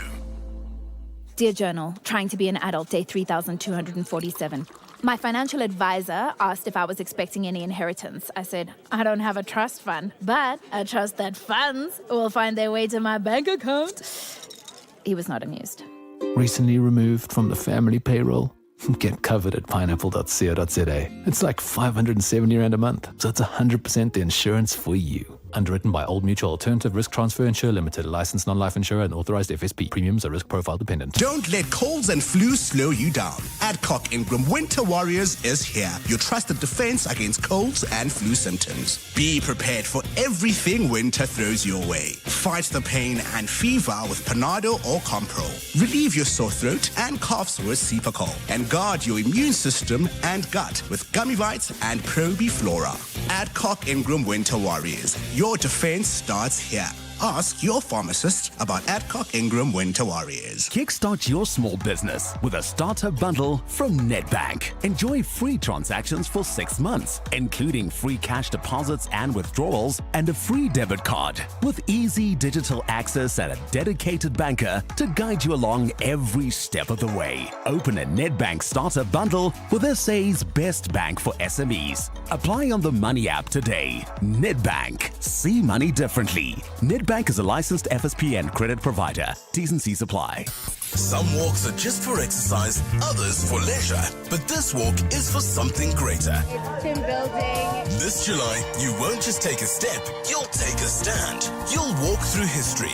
You'll walk with it. On Sunday, 27 July, the 702 Walk the Talk, hosted by Freedom Park in the city of Tshwane, returns. It's a route that winds through the heart and soul of our capital city. From the sacred grounds of Freedom Park to the powerful steps of the Union buildings. Choose the 8 kilometer for those walking strong, the 6.7 kilometer in honor of Mandela Month, or the 4 kilometer for families and first-timers. Entries are 360 Rand for adults, 200 Rand for children under 12. Enter now on primemediaplus.com. 702 Walk the Talk, hosted by Freedom Park in the city of Tshwane, is where footsteps become footprints. Across the Desk With Clement Manyathela on 702. 20 minutes before 11 o'clock on our Across the Desk feature this morning, we are speaking to dream interpreters.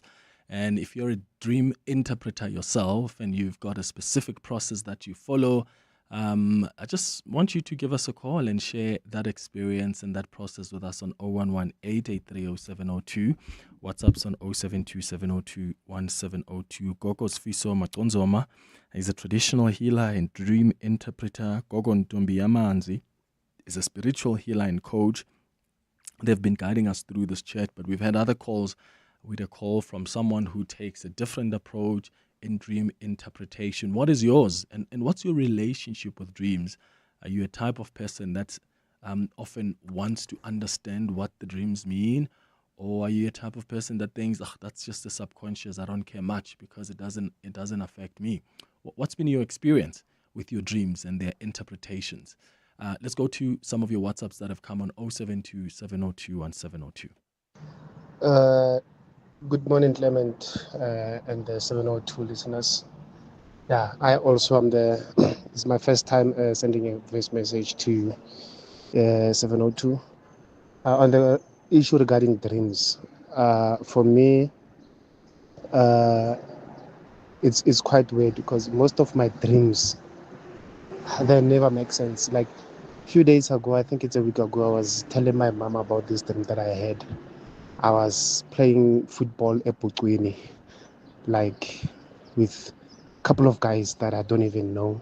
And I scored 2 goals, 2 similar goals that were, well, actually I was robbing other people. Like I was holding the ball with my shoulder, like as if like you are holding the phone with your shoulder and putting it on your ear without using your hands. So I was doing that with the ball, and then I just turned around and then goalwards I scored. That's it. So it's weird. How do you explain that? That's so weird. And I suppose, Gogo Macozoma, there are some dreams that just don't make sense. Like sometimes you are in like so many places at the same time. 1 minute you are in this house, the next part of the dream you are in another country or maybe somewhere else, and then sometimes you're with these people that you don't really know, you can't even recognize. Should we also want to interpret dreams like that, or the dreams that we want interpreted must be more clear, so to speak? whatever that means. Okay.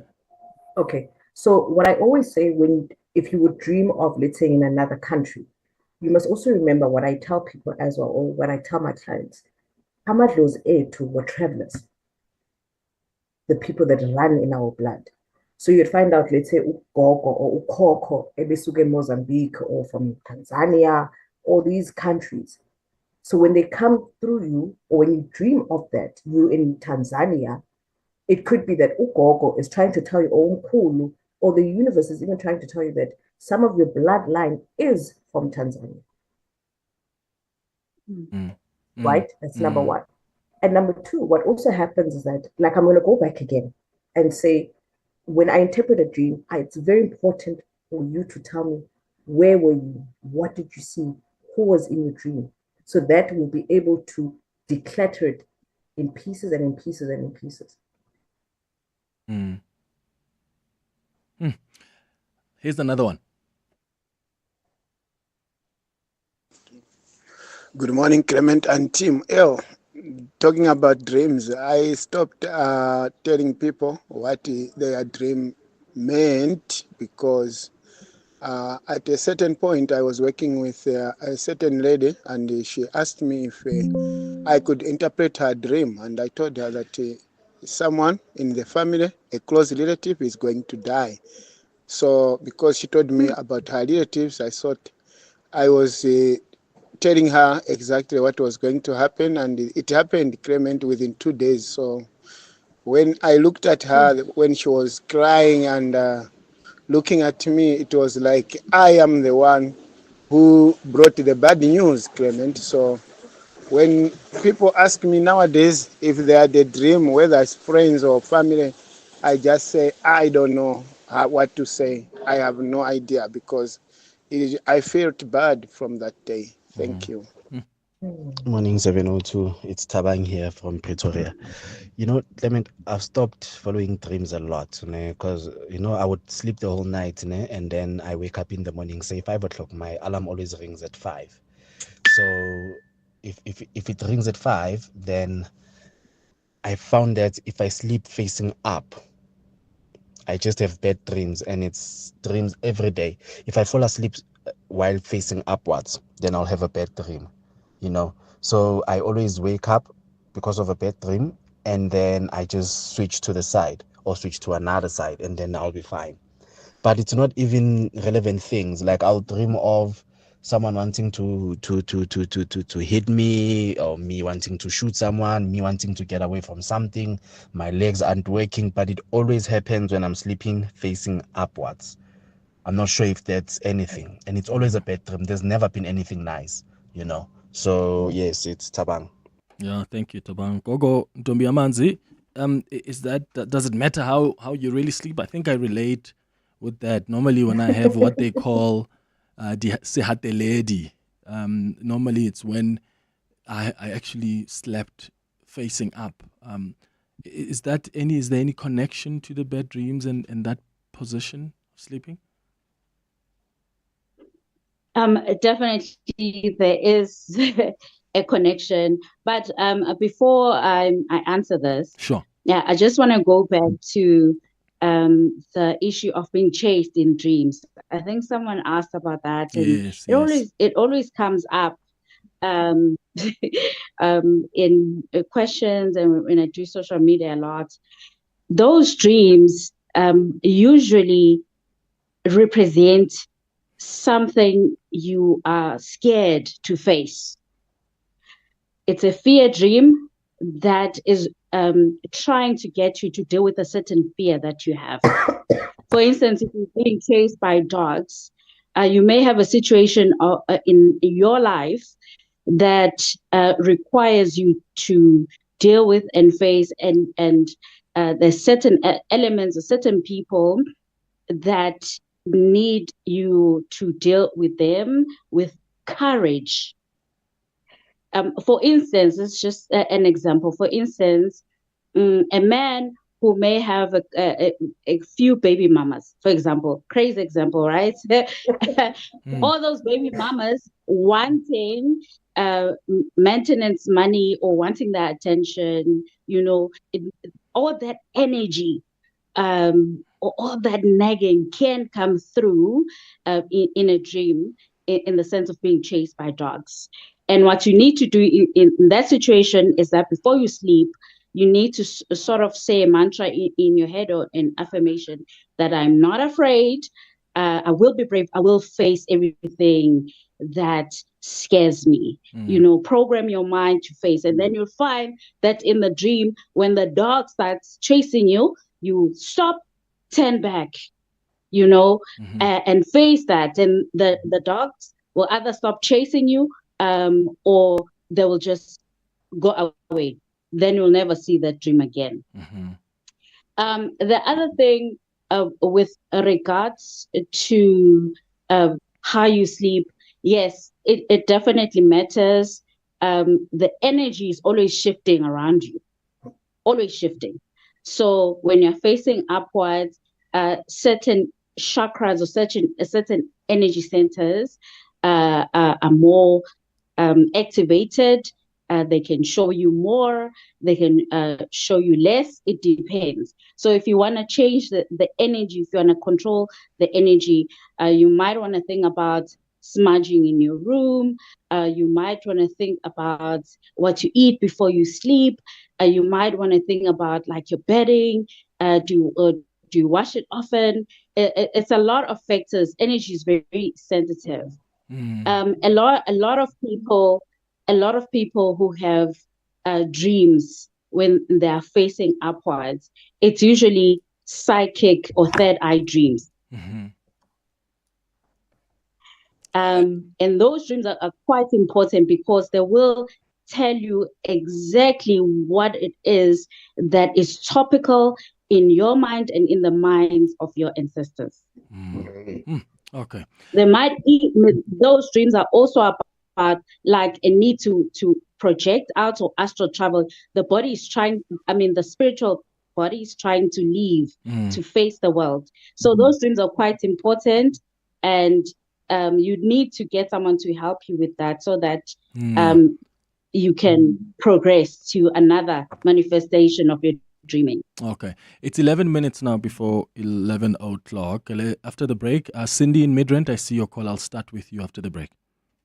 Aubrey Masango. Weekday evenings, 8 to midnight. We are hearing from Mayor Shamila Batoy that there is possible infiltration of that whole organization. We're not told exactly what the nature of that infiltration is. I don't know how to interpret the idea that there's infiltration. Infiltration of what? For what purpose? I don't think she's lying, though. We must then ask whether the NPA, as much as it is a statutory body, is it still the instrument by which we can seek justice in this country? Aubrey Masango. 8 to midnight on 702. 702. What happens inside a child's brain when love is replaced by trauma? Well, since 1958, Girls and Boys Toy South Africa has been healing wounded childhoods, restoring trust and rebuilding confidence, and helping young people rediscover their worth. Join Mr. Khanya Mutapo, who's the National Fundraising and Resource Mobilization Officer at Girls and Boys Town, South Africa, this Friday on 702 Drive with John Pellman. It's happening today after 4 p.m. in partnership with the Discamp Foundation. He will share how GBTSA is bringing hope back into the lives of vulnerable children. Some say the squeaky wheel gets the grease. Well, sometimes it gets the grease, sometimes it gets replaced. Generic guidance only fits a few situations. That's why Momentum accredited financial advisors take the time to understand you, and only then apply their expertise. Advice meets your context. Momentum, your journey to success. Momentum is part of Momentum Group Limited, an authorized financial services and registered credit provider. Welcome to the Chamberlain Hotline. Press 1 for heaters, 2 for expert DIY advice, 3 for deals hotter than your geyser. Or press 4 for all the above when you visit your nearest Chamberlain for our famous for warming your homes promotion. Get everything you need to make winter warmer from the 19th of June to the 6th of July, plus 10% off chamber value paint mixing and a free hot chocolate while you wait. Chamberlain, famous for hardware since 1903.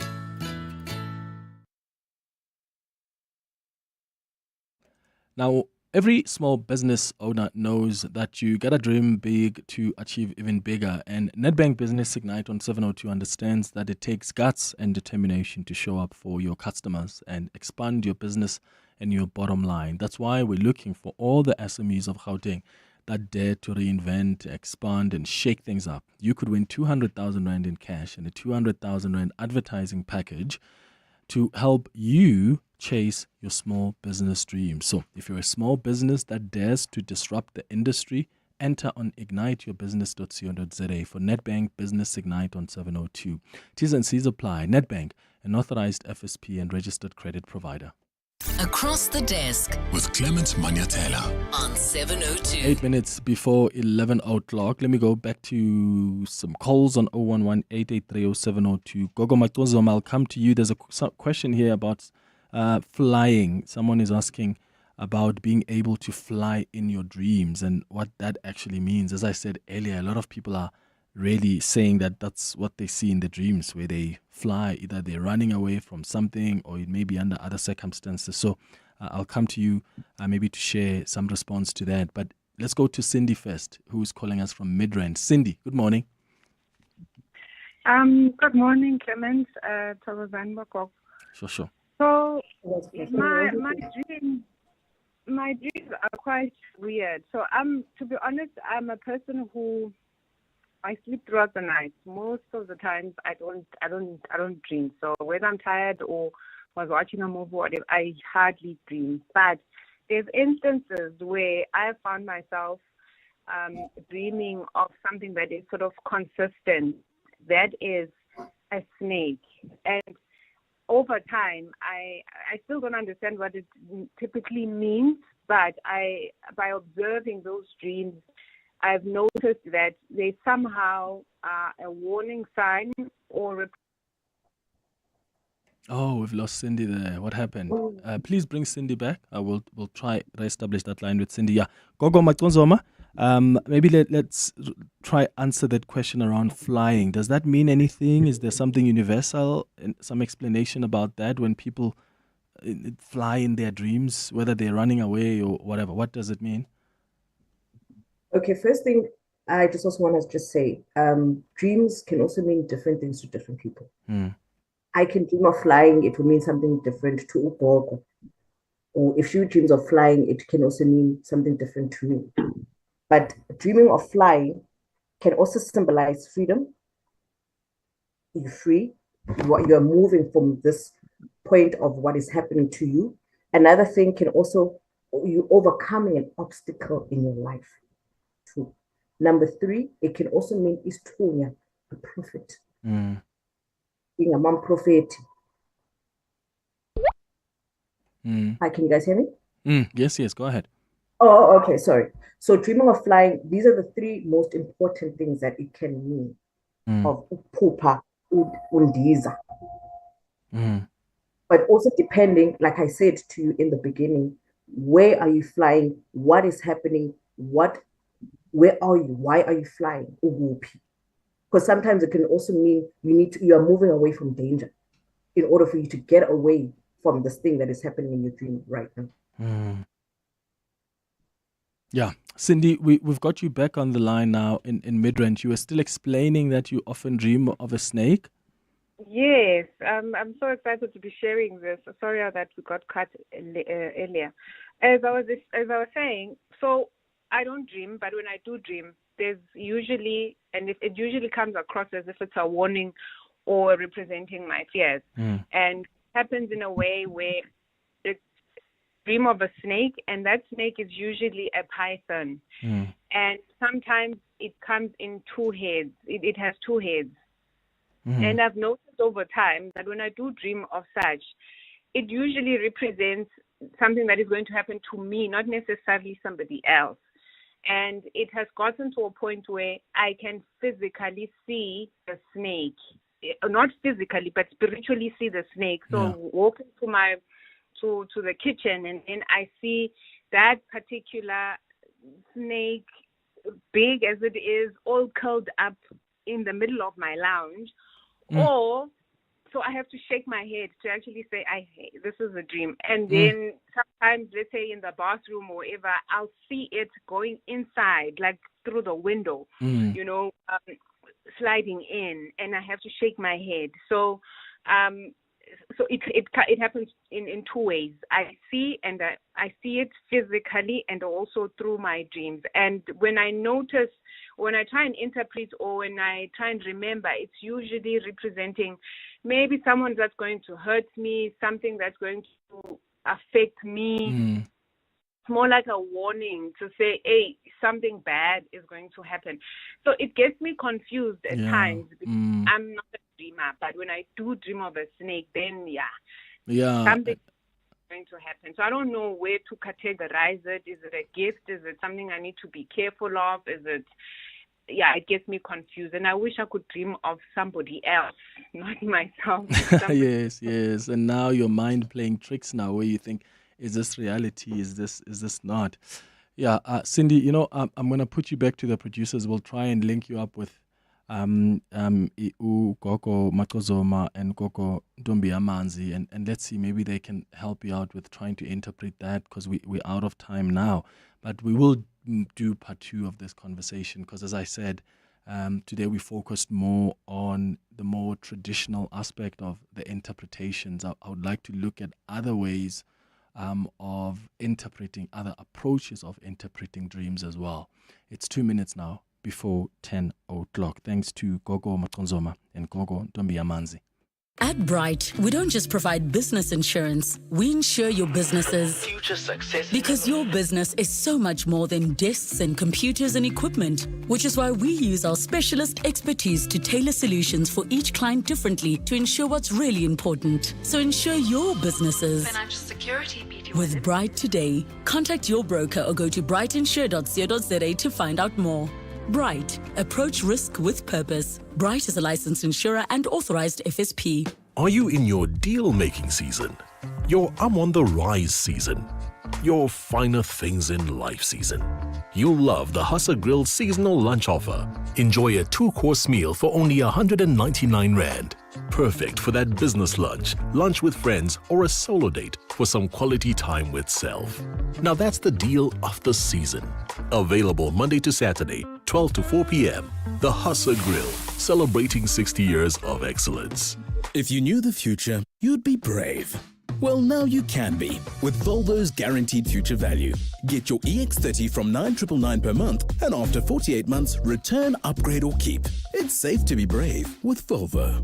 Based on 6.13% interest, 48-month term, 10% deposit, and 52% GFE. Initiation fee of 1,207.50 and monthly service fee is 69 Rand. Total cost of credit is 904,500. Finance officer subject to approval from Volvo Car Finance, a product of Westbank, a division of First Rand Bank Limited, an authorized financial services and registered credit provider. NCRCP 20. T's and C's apply. The Money Show. Weekday evenings at 6. One of the claims that is often made is that BE is holding our economy back. If you remove BE and broad-based economic empowerment, the economy would automatically grow. That's not true, because our growth problem is related to structural factors. The fact that we have high inequality, which decreases demand in the economy. So this idea of reducing our growth problems to just BE is wrong. Kwesi Mabasa is a sociology lecturer. The Money Show on 702.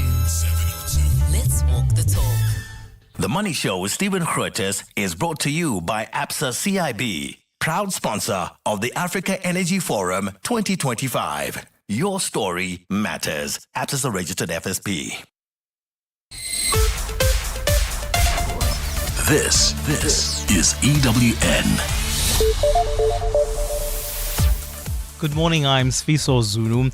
As President Cyril Ramaphosa arrives in flood-stricken Eastern Cape, SASSA says it has distributed much-needed supplies to displaced families.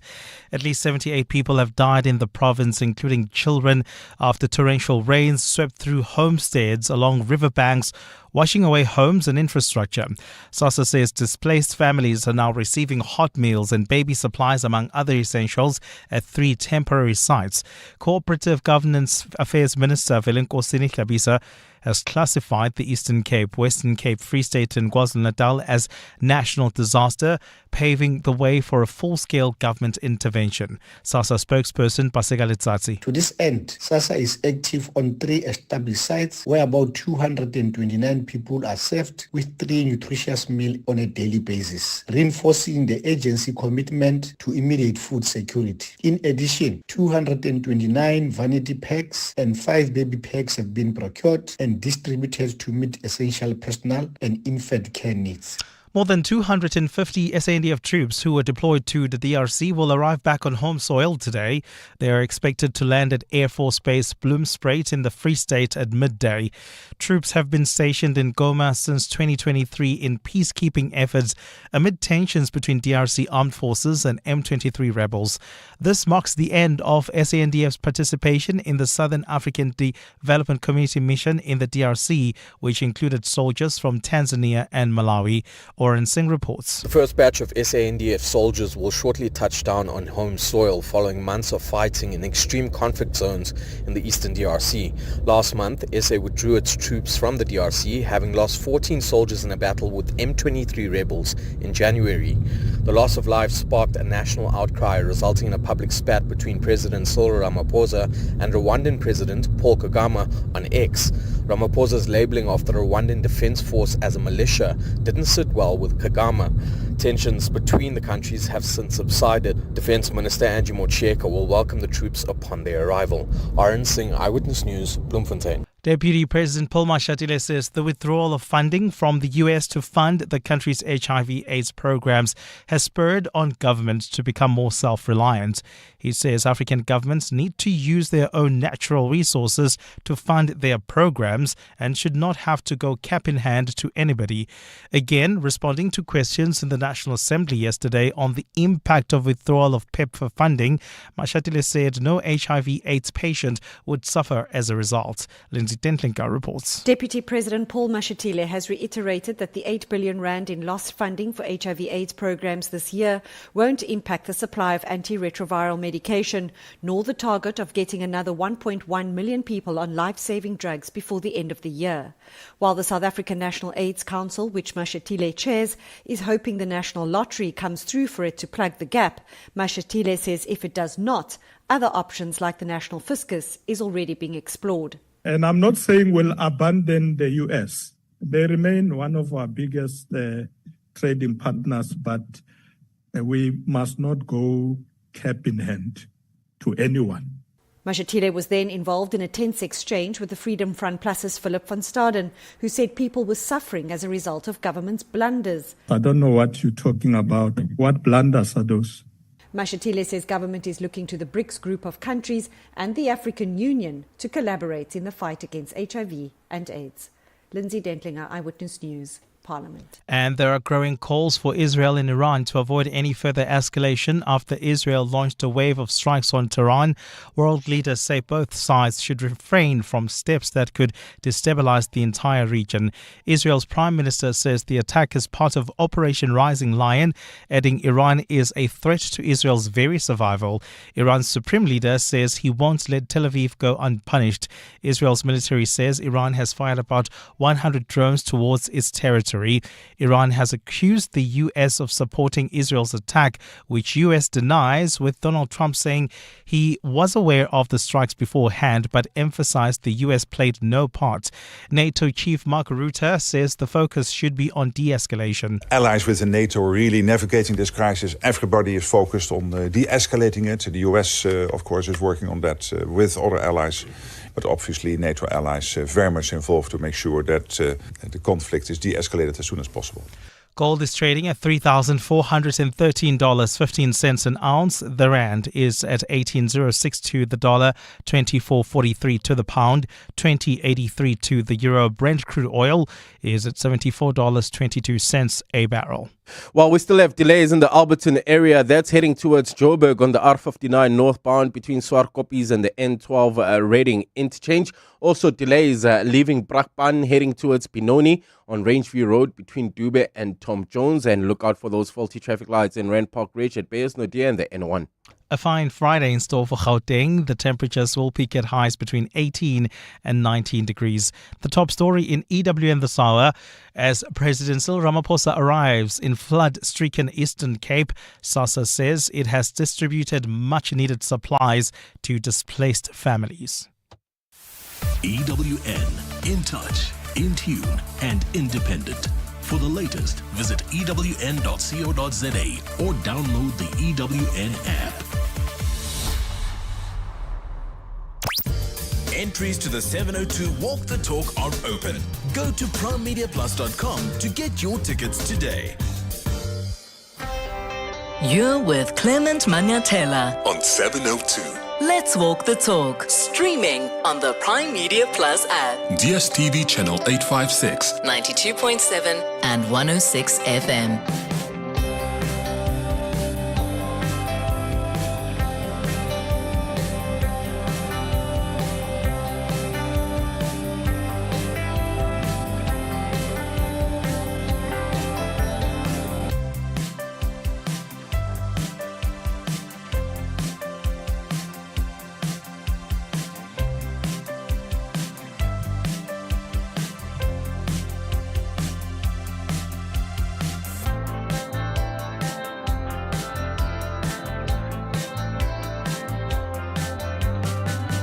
Eight minutes after 11 o'clock. Dumelang, welcome to the third and final hour of the Clement Manyathela Show. Thank you for staying with us here on 702. So, coming up this hour, we're going to give you an opportunity to win something. So, Father's Day is almost here, as you know, and we all have that special dad, granddad, uncle, or father figure who has saved the day. You know, we all have that story where a father figure has done something for us. They basically came to the rescue. So what I want you to do is to WhatsApp your best dad to the rescue story. So any story you can share with us, something short, straight to the point about how your father figure or your uncle, maybe it's a neighbor that is a father figure to you, or your dad, granddad, and what they have done. Was there a moment when you needed them and they came to the rescue? You can share that story with us on 072 702 1702. Send us a WhatsApp voice note. And if you do, you stand a chance to win 2,500 Rand in Clicks Club Card cash back. Thanks to Clicks. Feel good, pay less on 702. T's and C's apply. So, whatever story you can share with us, a dad to the rescue story, send a WhatsApp voice note right now on 072 702 1702. And maybe you'll be that one listener who wins 2,500 Rand in Clicks Club Card cashback. It's time now for our relationship feature. Relationship issues Relationship talk. on 702. So, on our relationship feature this morning, we are talking about emotional availability or emotional unavailability in a relationship. There are people in relationships who have been told that they seem distant, they're emotionally closed off, or they're just hard to read, right? And some people then start pulling away just as relationships start to deepen. This manifests itself in different ways. Well, you might be grappling with emotional unavailability, and it's a pattern that is often rooted in past hurt, a fear of vulnerability, or a long-standing habit of self-protection. But this can stand in the way of a genuine, trusting connection in relationship, which is why it's important to understand, yes, right, what may be the reason for you being emotionally unavailable, whether it's the past traumas, whether it's that fear of vulnerability, and finding a way to work with it. But if it's your partner who's going through that, it's important to know how to, especially if you still want to be with them, how to be there for them, as opposed to call them names, and because that also doesn't help or get you to a point where you can find a working environment where there is a vulnerability and the next person is also encouraged to be vulnerable. So how do you deal with an emotional unavailable partner? Do you have one? How have you helped them understand how it's important for them to be emotionally available to you? I would like you to share your stories with us. 011-883-0702 is the number to dial. The WhatsApp line is 072-702-1702. Shelley Lewin is the relationship architect, author of Uncomplicated Love. She's a couples counselor and relationship coach who's going to guide us through this very, very important conversation. Shelley, welcome back to the show. Always great to have you. Good morning. Awesome. I love it. Thank you. And I really appreciate being here and acknowledge this is a very, very important topic. So it's fantastic that you're exploring it here today. And I love the lipstick that you brought on radio this morning. Okay. Well, you're seeing me now, and usually you don't see me. All right, let's start with how we explain emotional unavailability, because, sometimes, Shelley, it's very easy to diagnose things, to diagnose people, or when we're in a relationship, we're unhappy about how someone lacks vulnerability, and you end up calling them names. But what is emotional unavailability, and what are the consequences of it? So I would like to give a framework here, if I can, is to think about your relationship as a living system. It is actually something called a complex adaptive system, but we don't need to get into the details of that. All you need to think about is your relationship as a system, like an ecosystem.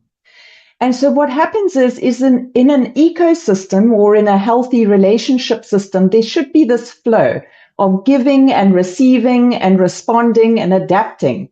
And when you have emotional unavailability, it actually blocks the flow.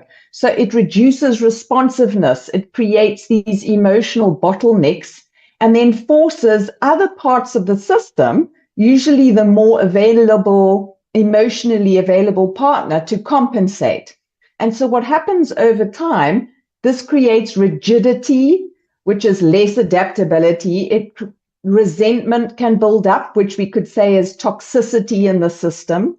There's an imbalance. So one partner starts to do all the emotional labor, and there's this erosion of trust and vitality. The system becomes stale, brittle. So if you're thinking of this relationship like an ecosystem, and part of it goes offline, the whole system starts to compensate in unsustainable ways. It's like a river that gets dammed, and it affects everything downstream. How does then childhood or trauma or certain relational experiences create that emotional unavailability? So I'm trying to understand what is often the source of people who may be emotionally unavailable. So exactly what you mentioned as you opened this is that it often is linked to your past trauma and hurt as a child, and it's a pattern, it's a protective pattern, self-protection.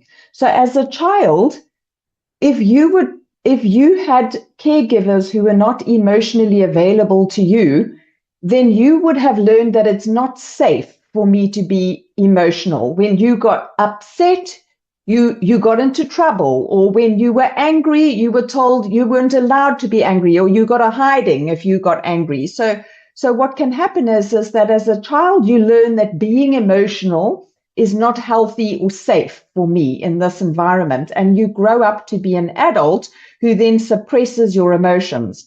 So in a relationship, it's quite common that people are emotionally unavailable unintentionally. So they don't do it, with intentionally to hurt their partner. And so it shows up as someone, there'll be a pattern of avoidance. So if someone is telling you when emotions arise, so think of yourself, when emotions arrive, do you lean in or do you pull away? When emotions arise, do you soothe the other person, or do you try and distract yourself, change the subject? So there are many ways in which we respond, but ultimately the impact is that your partner will feel very alone in the relationship. It's almost like they can't reach you. So even though you may be in the room, you're in the room, but you're not really in the relationship. It's like being present, but you're not there emotionally for the other person, which can make that person, your partner, feel very alone and isolated. So you mentioned earlier that, there's often not an intention to hurt, and some people are probably are doing it, they're not aware. But is emotional unavailability a conscious thing? Can it be a conscious thing? Or can people be unaware of that emotional detachment? And for those listening to us who are wondering, I wonder if I am, what are the signs to actually look out for so you can determine whether you are emotionally unavailable?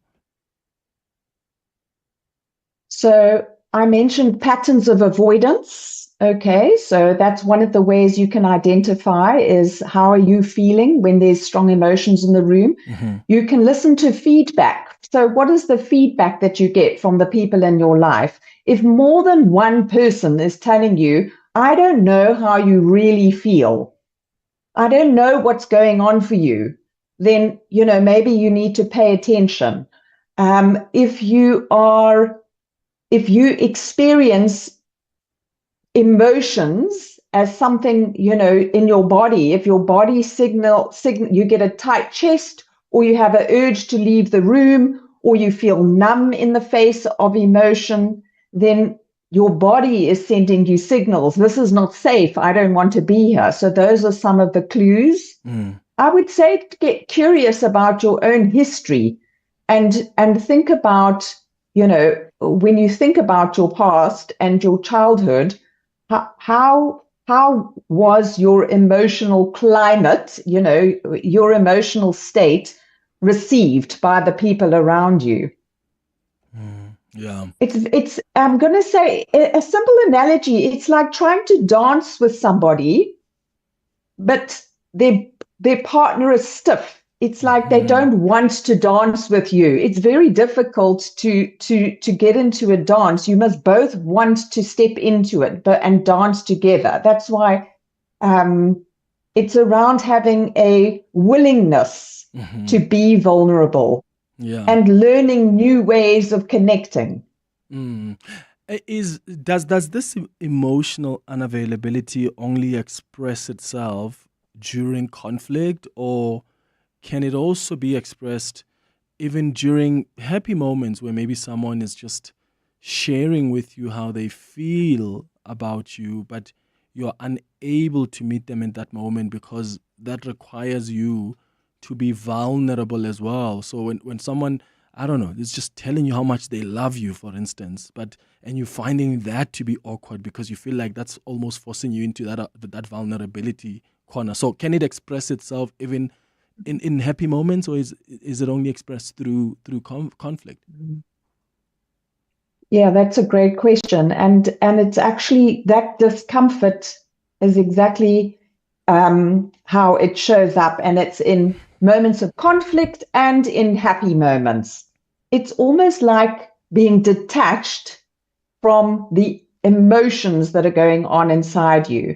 So as long as you're not being forced to tune inward and to connect with what is the emotions. And an interesting thing about emotions, there's about 150 emotional states that we can experience.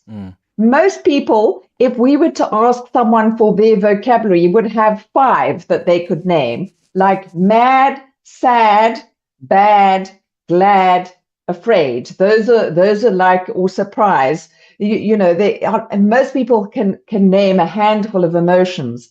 And so if there's 150 emotions, and it's like a color of a rainbow, if there's this multiple buffet of emotions that we can experience, and you're only and you're not willing to tap into them or tune into them, you're missing out on a huge portion of someone's life experience, which is why someone will feel alone when they're happy, sad. They want to share with you what's going on for them, and you're not able, or not willing, I should say. It could be an unwillingness and an inability to have conversations, whether it's happy, joyful, pleasant, delightful experiences of emotion, or even uncomfortable, painful, awkward, uncomfortable emotions. Yeah. It's 21 minutes after 11 o'clock. We are talking about emotional unavailability in a relationship. And I'd like to hear your thoughts on 011-883-0702. Are you emotionally available? Are you struggling with vulnerability? And what do you think are the touch points for you, the reasons why you are struggling with that? And maybe you're not aware, but you've got maybe a question for Shirley on how to deal with that. Or maybe it's your partner who is emotionally unavailable. How have you dealt with that? How has it affected your relationship? And how are you working on a more emotionally present just a moment between you and your partner? Give us a call or send us a WhatsApp voice note on 072 702 1702. John Perlman. Weekday afternoons, 3 to 6. Is that harder to do when we have coalition governments in which it would seem to me there is a division of the spoils that invariably goes on? Well, you've got people on this board. We also need to have people on either this board or another board, and that positions are make-weights in a larger political conversation that has more to do with influence than actually doing any work. You do raise the problem of the unstable coalitions and the creation of fiefdoms. That's not really acceptable. Rashid Sidat. John Perlman. 3 to 6 on 702. For over 40 years, we've stood with the artists, championing the arts in all their forms. Now we unveil the next chapter, the Standard Bank Art Lab, a new gallery space where bold ideas take center stage. Opening with a celebration of tapestry, because like these woven masterpieces, the arts are woven into who we are. Step inside, let the art move you, grow you. Standard Bank, proud lead B20 sponsor. Authorized FSP and registered credit provider. The thrill of the chase comes with great rewards in the legendary Hollywood Bets Spinner Zonke Jackpot Race. Join the run, spin selected habanero slots for fun, and stand a chance to win a share of 3 million rand. Feel the rush in the race for riches when you bet 2 rand or more every Wednesday, Friday, and Saturday, and you could jump with Jackpot Joy. Take on the challenge and discover endless opportunities to win big. Bet now. T's and C's apply. Hollywood Sportsbook is a licensed betting operator. Hollywood Bet supports responsible gambling. No persons under the age of 18 years are permitted to gamble. Winners know when to stop. South African Responsible Gambling Foundation toll-free counselling line 0800 006 008 or WhatsApp help to 076 675 0710. As a business owner, I've noticed how being energy efficient has improved my savings and the growth of my business. You too can improve your margins by adopting energy efficient behaviors. Simply switch to energy saving lighting, switch off non-essential equipment, and maintain HVAC systems. These are some of the ways you can use electricity wisely to see your business soar as well as contribute to a greener planet. Just like every rand counts, every kilowatt counts. Let's use electricity wisely. Eskom. In 2024, Nedbank Business Ignite on 702 gave away 200,000 rand to one extraordinary small business that dared to reinvent, expand, and shake things up. What I wanted now is that I wanted to start to manufacture my own emulsion, but the cost behind that, it was very huge. And then also through the 702, I was able to be given the money and also the exposure. I saw the 702 lenders coming, they bought the paint, people who were painting people's houses. It helps us actually in terms of improving our cash flow, and then a lot of money that we also got from this project, and then we were able to invest it. And then I can safely say that this accelerated the division of our emulsion. In 2025, that small business owner could be you. So, if you're an SME that dares to disrupt the industry, enter on igniteyourbusiness.co.za for Nedbank Business Ignite on 702. T's and C's apply. Nedbank, an authorized FSP and registered credit provider. Relationship issues? Relationship talk On 702. 25 minutes after 11 o'clock. Shirley Lewin is the author of Uncomplicated Love. She's a couples counselor and relationship coach who's guiding us through this conversation we're having about emotions in a relationship, emotional availability, emotional unavailability as well in a relationship. Is it something you've dealt with? Are you an introvert? Are you struggling with vulnerability? What do you think is the reason for that? Have you tried to work on it, and how has that affected your relationship? Let's start with some WhatsApps on 072 702 1702. Hello. I wondered if you could ask your guest. I'm very emotionally in tune with whatever I do. And I think I am overly emotionally invested. And I'd like to know what that does to a partner who may have an emotional investment problem or just is ordinarily invested. But if I'm overly invested emotionally, what that does to the relationship. I'd love to hear. Well, thank you very much for your WhatsApp. Shelley? Well, I must be honest, I'm not entirely sure what is meant by overly invested emotionally. I'm going to take the clue on the first piece, which was that I'm quite in tune. So it sounds like you have one person who's very in tune with what's going on for themselves emotionally, and that the other person isn't necessarily as in tune. So I would be very curious about how is that showing up? Is it causing a problem? Is it problematic? How is that showing up? So the question is going straight back to the caller, because I don't really know unless I know how it's showing up. How is this overinvestment showing up in the relationship? It doesn't necessarily need to be problematic unless it is. I mean, if it is problematic, what is actually going on? So, for example, if someone is emotionally is her partner avoiding emotional conversations? Is he changing the subject when feelings come up? Is he dismissing or minimizing her and her emotions? Perhaps he's intellectualizing everything, or stonewalling, or shutting down, or sometimes people respond with chronic busyness or distraction, and maybe keeping interactions at a surface level. So that might be some of the things that that her partner is doing. So, how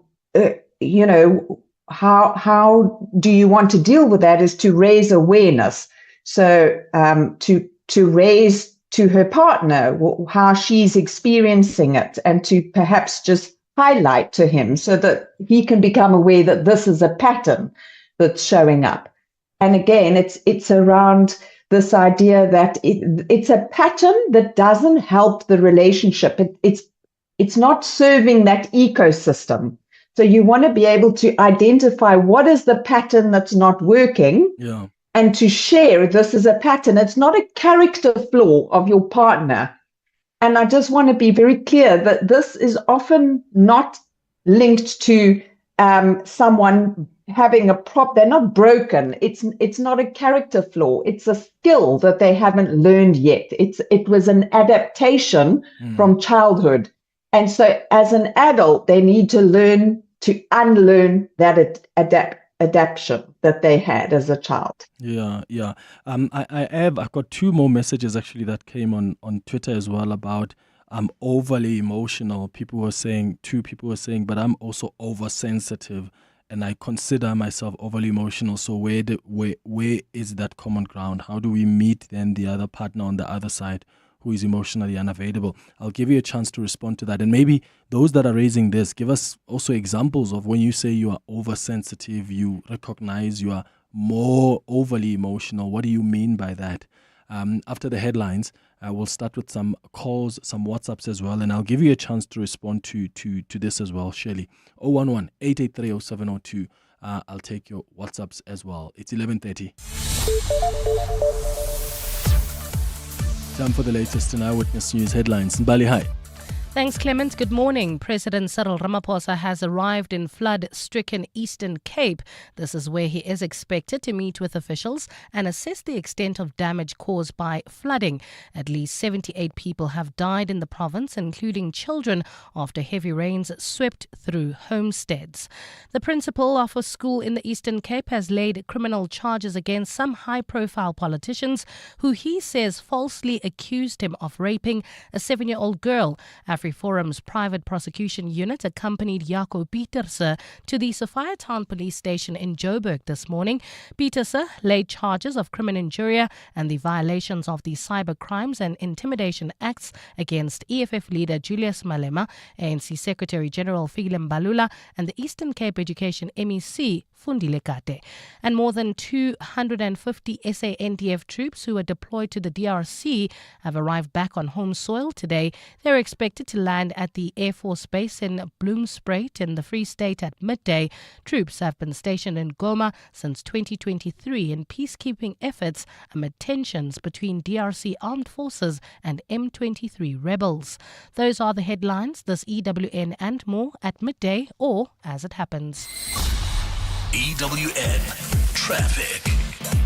Well, at this stage in the Alberton area heading towards Joburg, there's slow-moving traffic on the R59 northbound between Swartkoppies and the N12 Reading interchange. Also in the Selby area, that's leaving the Joburg CBD, traffic heavily backed up heading towards Rivoli on the M2 westbound between the Crown interchange and Main Reef Road. Brakpan, we still have slow-moving traffic. That's on Rangeview Road, heading towards Benoni between Dube and Tom Jones. Look out for those faulty traffic lights in Edenville at Modderfontein Road and Van Riebeck. Traffic lights also not working in four ways at Cedar and Uranium. If you come across any other traffic issues, please SMS us on 31702. We are also on X at EWN Traffic. There's more EWN on air, online, and on the EWN app. What happens inside a child's brain when love is replaced by trauma? Since 1958, Girls and Boys Town, South Africa has been healing wounded childhoods, restoring trust and rebuilding confidence and helping young people rediscover their worth. Join Mr. Khanya Motapo, National Fundraising and Rescue Mobilization Officer at Girls and Boys Town, South Africa, today on 702 Drive with John Perlman after 4 p.m. In partnership with the Discam Foundation. He will share how GBTSA is bringing hope back into the lives of vulnerable children. It all starts with FNB Private. With secure, easy payments for a hassle-free overseas holiday. Tap, swipe, or go digital with your FNB Visa cards. Earn rewards when using your FNB credit card or global account debit and virtual card. You can even fund your global account on the FNB app while traveling. Make the most of every moment. Unlock invaluable with FNB Private.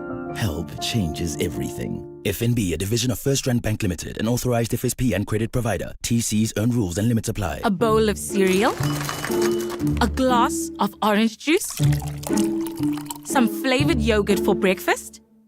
Ultra-processed products such as these may be high in sugar, salt, or saturated fat. Having too much of these products could lead to diabetes, hypertension, and heart disease. Our health is in danger. We have the right to know what's in our food. Demand front of package warning labels. Now, sign the petition on healer.org. HEALA.org. Coming up on 702 Afternoons with Relebogile Maboja. Relationship issues. Relationship talk on 702. It's 25 minutes before 12 o'clock. Shelley Lewin is guiding us through a conversation this morning on our relationship feature about how to deal with emotional unavailability in a relationship. How do you raise that with your partner? But also as someone who is emotionally unavailable, how do you just find yourself and realize what the reason is that for that and start doing the work? How do you support someone who is, as opposed to call them names, because then that ends up not helping them really open up and be vulnerable. And we're taking your calls as well to share your experiences with us. Here's a WhatsApp voice note that's come through. Hi, Clement. Thank you so much for such an interesting topic. I just want to ask, so in the case that someone is not being emotionally available because of a medical condition that they are probably going through, for example, communication challenges due to a medical condition, how do you deal with that? How do you How do you assess whether the person is not just being emotionally available because they do not want to, or it is because of the condition they're having? And how do you work around trying to find a solution to that, so that the partner that is able to connect at the moment through communication can find a way to connect, Yeah, thank you. Thank you for your question. Shirley?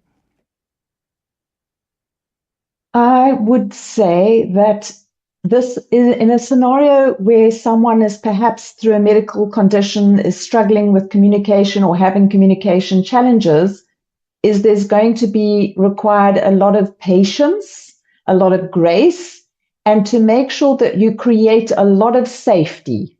So when I say safety, it's about there being no shaming or no forcing. So you really want to invite the person to express themselves rather than to demand vulnerability. So you could celebrate very small steps, for example. So when this person does express themselves even just a little bit, that you acknowledge them for that. You say, wow, I realize you've just shared for the first time in a long time how you're feeling. I've noticed it. Thank you so much. I really appreciate it. So you celebrate the small steps. You could perhaps use curiosity and compassion. Just try to step into the other person's shoes and ask them, how does it feel for you at the moment, under this current situation that you have? And what do you need from me? And if we were to develop some kind of ritual for connection, what would that look like? Could we do a daily check-in, or maybe we do a weekly check-in? Maybe we pray together. It's done very gently, and you would model emotional openness yourself. So you're going to demonstrate very beautifully what a safe space looks like for somebody. You're inviting them in versus forcing or demanding it. On the WhatsApp line, there's a text from Simon who says, Clement, thank you for this show and topic. I've been married to an introvert for 25 years, and most of the time I feel alone because in moments of disagreement or perceived transgressions, she shuts down for days, and even on happy days, which luckily we have, where is that? Even on happy days, which luckily we have many of our happy days together, but I still feel like I can't be myself because she's also not very easy to do anything with her in public. That's a message there from Simon. I don't know if you've got some advice for Simon there. Shirley, another one says, Clement, a question for your guest. What is the impact of depression and anxiety on emotional availability, and why would a partner be able to emotionally be available to the kids but not to the partner? Okay, so which one do you want me to start with, Clement? You can. There were two there. Yeah, you can start with either. So the second one is more a double barrel question because it's about the impact of anxiety and depression on emotional availability, and when someone can be to the partner but to the kids but not to the partner. So let's just start with that one. So with regards to that one, if someone is showing and demonstrating that they have capacity to be emotionally available for somebody else, that shows you they have capacity. So it's not that they can't be emotionally available, they just don't feel safe to be emotionally available with someone else. So it's the context. So if someone is depressed and they have retreated and withdrawn and shut down emotionally, then they will not be able to demonstrate it at all, no matter who it is. So I would say that if that in that circumstance, it's probably around not feeling safe enough in a relation, in their romantic relationship.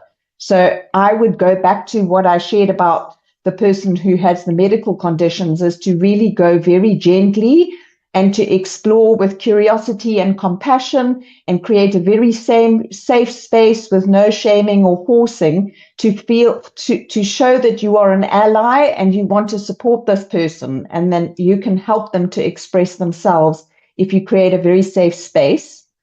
And then I'm going to go to the question about introversion.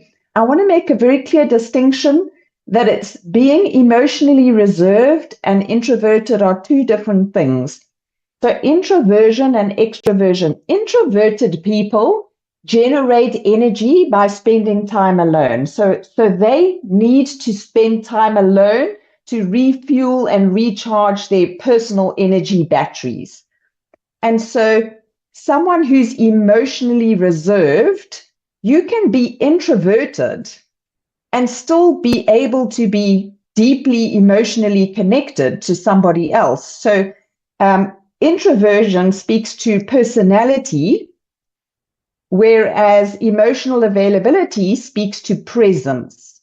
So I would say that an introvert can still be deeply attuned and responsive. And that can be used as an excuse. I'm an introvert myself, actually. So I know that I used to use my introversion as an excuse because I do need to spend time alone. And I enjoy spending time alone, but it doesn't stop me from being emotionally available to people when my batteries are charged. It just means that I need to charge my batteries more frequently than an extrovert, for example, who generates their energies by spending time with people. So I see them as two separate things. They're two separate things. Yeah. Mbali on Twitter says, Clement, please ask Shirley there to also talk about the issue of support because I have been called emotionally unavailable, and every time this is raised, it doesn't come out kindly and doesn't encourage me to be emotionally available. So how important then is it for that support from partners?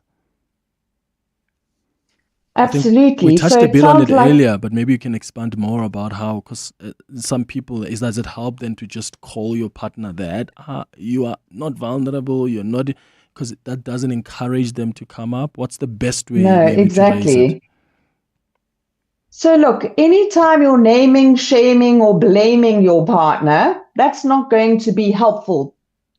So it comes as it's usually an outburst of frustration that you would shout that to your partner. You're emotionally unavailable. Okay, that's not helpful. That may be true, but it's not helpful. So you can signal to someone who's struggling that they're unavailable and express yourself with empathy, validate, I would imagine you are feeling very vulnerable and you're not comfortable with vulnerability. In order for our relationship to progress and for us to really generate a deep bond with each other, your vulnerability would be really helpful for you to be willing to go there. For your partner to say, use I language, I feel isolated, or I feel lonely, or I'm experiencing disconnection from you. And I would love for us to feel more connection, to feel closer to each other. How can we do that? How can I create a safe space so that you would want to do that with me? So that's the way that you can support your partner, is to let them know they're not broken or flawed. It's a protection mechanism that your partner has. And this protection mechanism is something that they learned in childhood. So blaming, naming, and shaming them is not going to make them feel safe, is it? To open up and to be vulnerable. So it really is about the person who is frustrated has to self-regulate. They have to manage their own frustration and create a safe space for somebody else.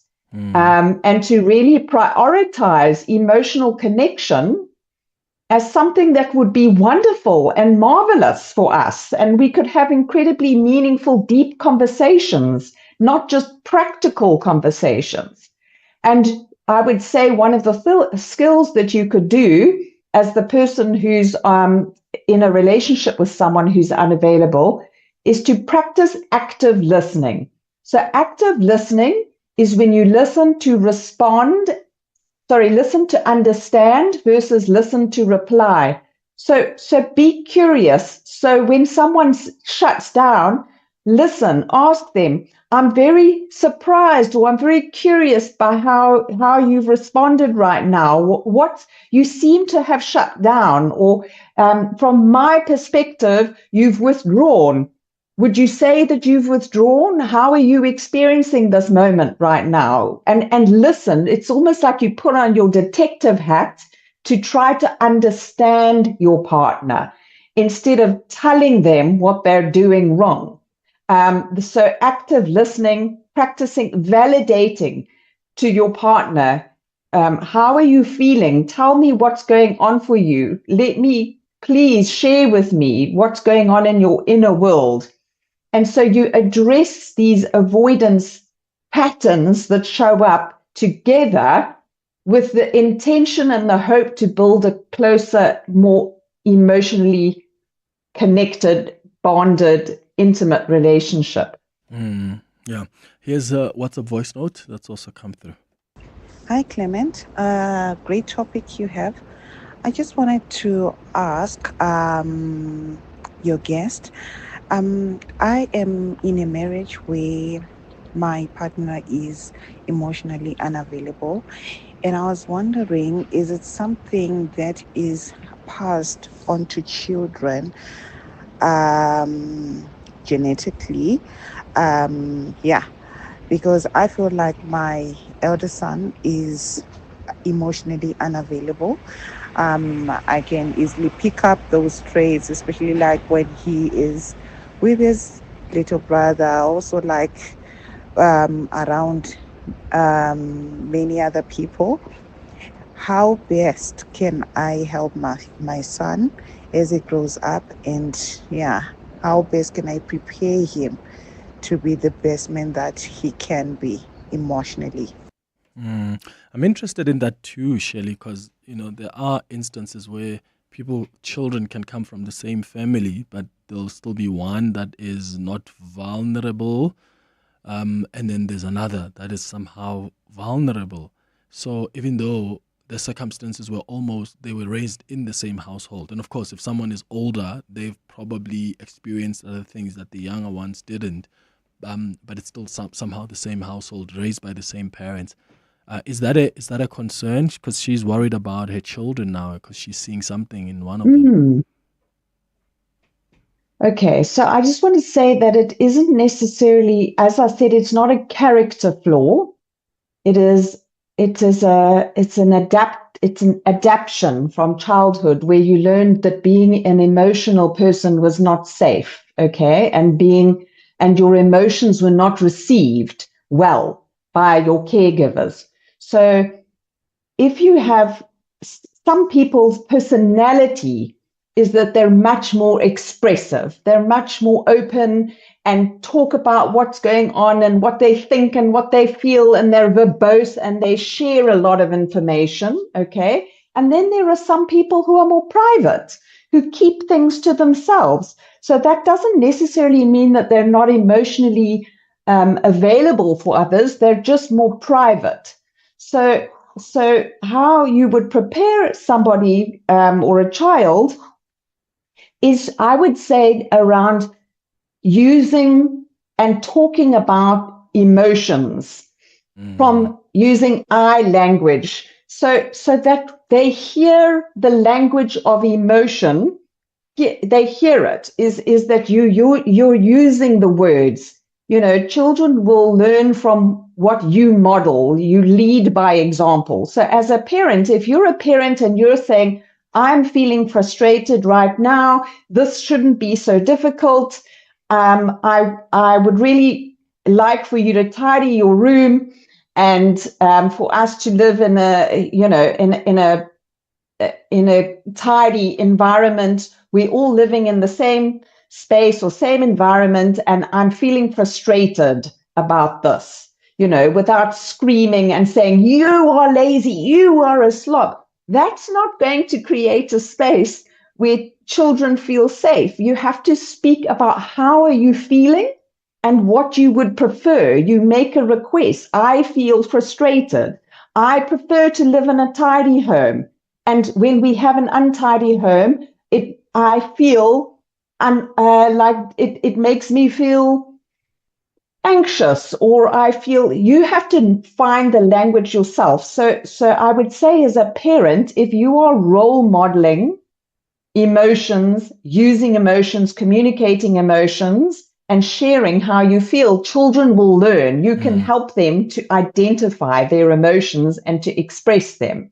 And when they say, I'm feeling angry or I'm feeling hurt, you lean in with curiosity. Tell me about that. Why do you feel hurt? Why are you feeling angry? What's happened? You have to allow the person to feel what they feel.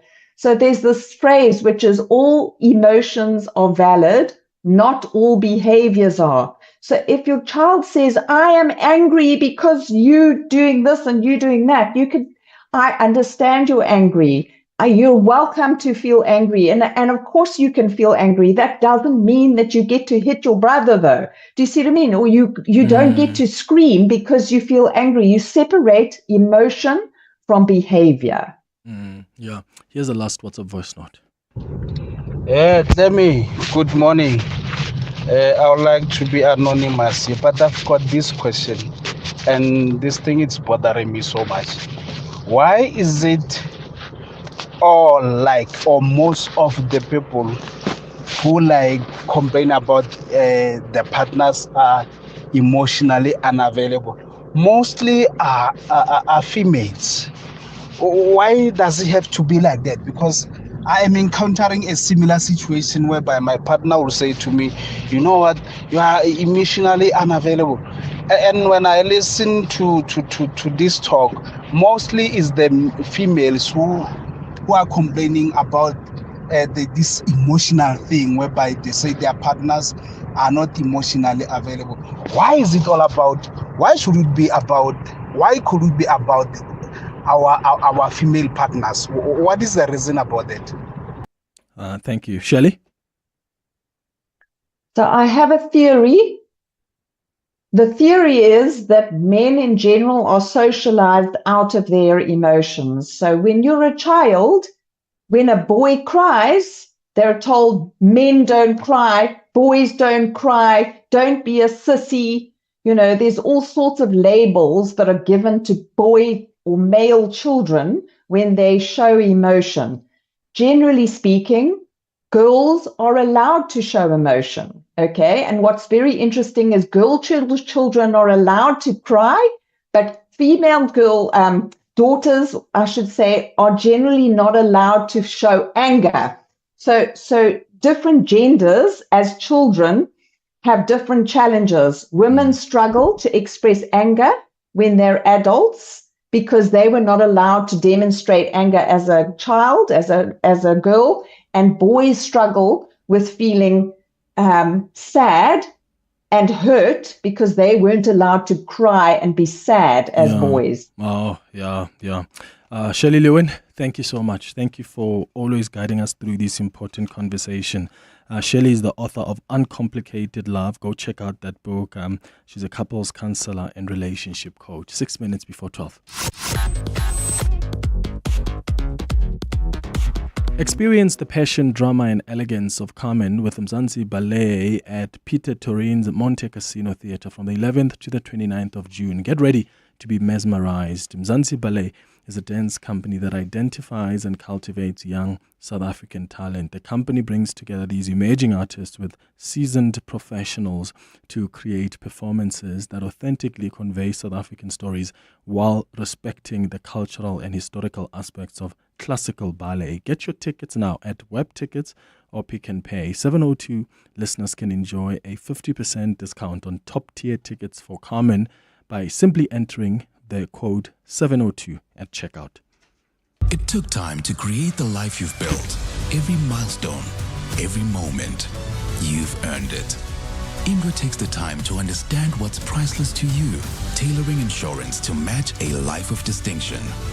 True peace of mind comes from knowing that everything you've worked for is insured with precision. It starts with a conversation. It starts with helloindwe.co.za. Indwe Risk Services is an authorized financial services provider. The time to honor our past and step into the shared future is here. Corporate hospitality and team entries for this year's 702 Walk the Talk are still open. Gather your colleagues together on Sunday, the 27th of July, to walk through the historic Freedom Park Heritage Site, past national landmarks, and finish at the Union Buildings. To book hospitality, email hospitality@raceoffice.co.za. For corporate entries, visit primemediaplus.com. 702 Walk the Talk, hosted by Freedom Park Heritage Site in the city of Tshwane, where footsteps become footprints. It's Feel Good Friday, and Clicks is giving you a reason to celebrate with your shot at winning 2,500 Rand Clicks Club Card cashback on 702. So, gave you an opportunity earlier on to send us a WhatsApp voice note to tell us a story where a father figure came to the rescue. For your chance to win 2,500 Rand in Clicks Club Card cashback, here's a voice note that was selected. Hi, Clement and 702 team, and to all the 702 lenders. I was born out of wedlock. So shortly after I was born, my mom left, got married, she left, and my uncle played a fatherly role to me in ways I cannot even explain, from the time I was born up until he passed on in 1995. So I always acknowledge him and honor him when it's Father's Day. And I always even say it out loud and say Happy Father's Day to him. This year, to honor him, I erected a tombstone on his grave. So I will be wishing him Happy Father's Day on Father's Day. I will be acknowledging him again, like I always do every year. Oh, that's beautiful. That's so beautiful. Well, we've got Sihle on the line now. Sihle, how are you doing? Hi, Clement. I'm good, thank you. How are you? I'm good. Well, guess what? You have won 2,500 Rand in Clicks Club Card cashback and Clicks Groom and Care Hamper valued at over 3,000 Rand. Thanks to Clicks Feel Good Pay Less. Congratulations to you, Sihle, and thank you for the story. What a touching story that you shared with us. Make your dad's day the best ever this Father's Day with the perfect fragrance from Clicks. Whether he loves a bold classic or a fresh new scent, Clicks has just the pick to make him feel legendary. From the 12th to the 15th of June, save 30% on selected men's fine single fragrances, including Mont Blanc, Explorer, EDT, Dunhill, Desire, Blue EDT, Jimmy Choo Men Intense EDT, Guess Umo EDT, and more. Visit Clicks, shop online or on the app.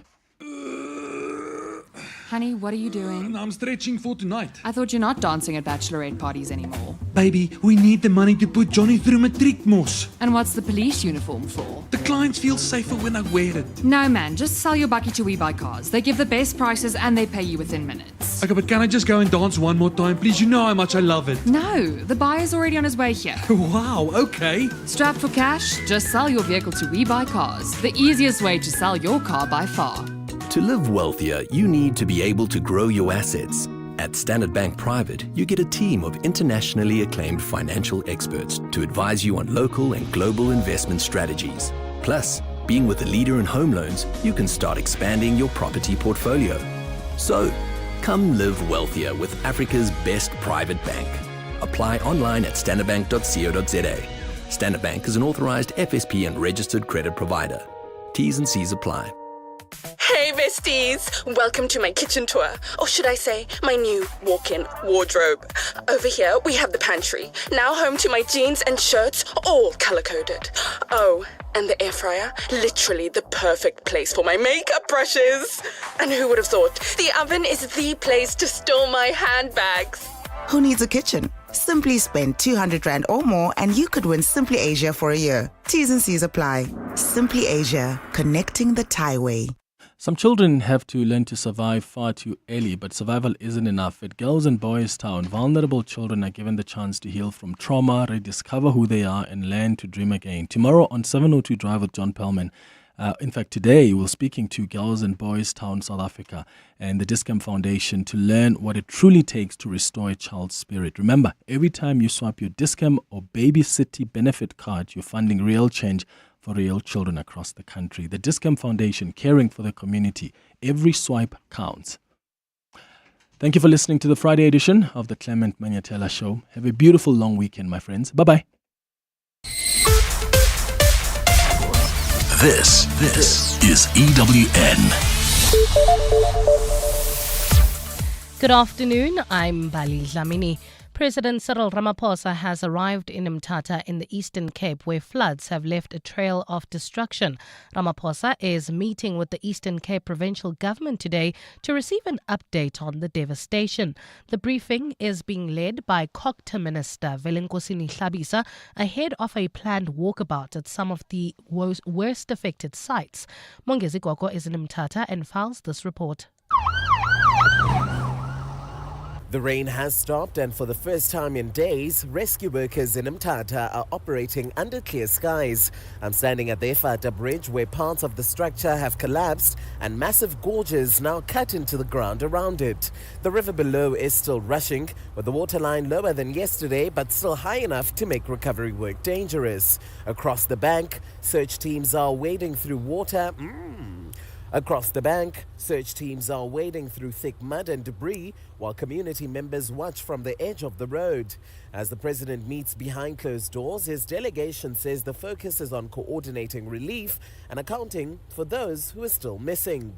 Mongezi Gogo, Eyewitness News, Mthatha in the Eastern Cape.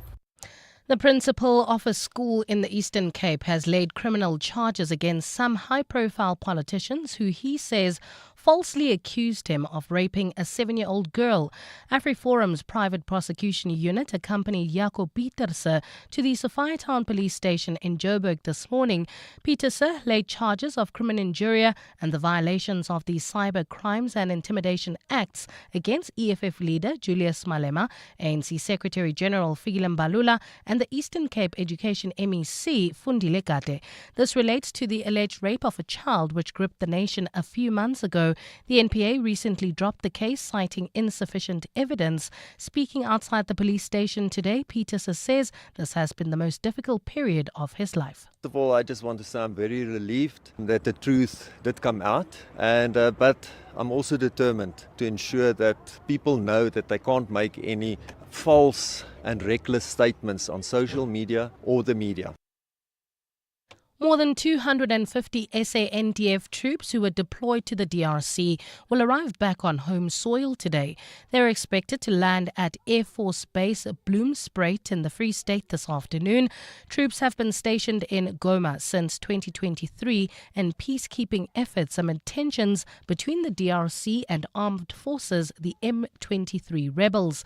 This marks the end of the SANDF's participation in the Southern African Development Community Mission, which included soldiers from Tanzania as well as Malawi. Oren Singh reports. The first batch of SANDF soldiers will shortly touch down on home soil following months of fighting in extreme conflict zones in the eastern DRC. Last month, SA withdrew its troops from the DRC, having lost 14 soldiers in a battle with M23 rebels in January. The loss of life sparked a national outcry, resulting in a public spat between President Cyril Ramaphosa and Rwandan President Paul Kagame on X. Ramaphosa's labeling of the Rwandan Defense Force as a militia didn't sit well with Kagame.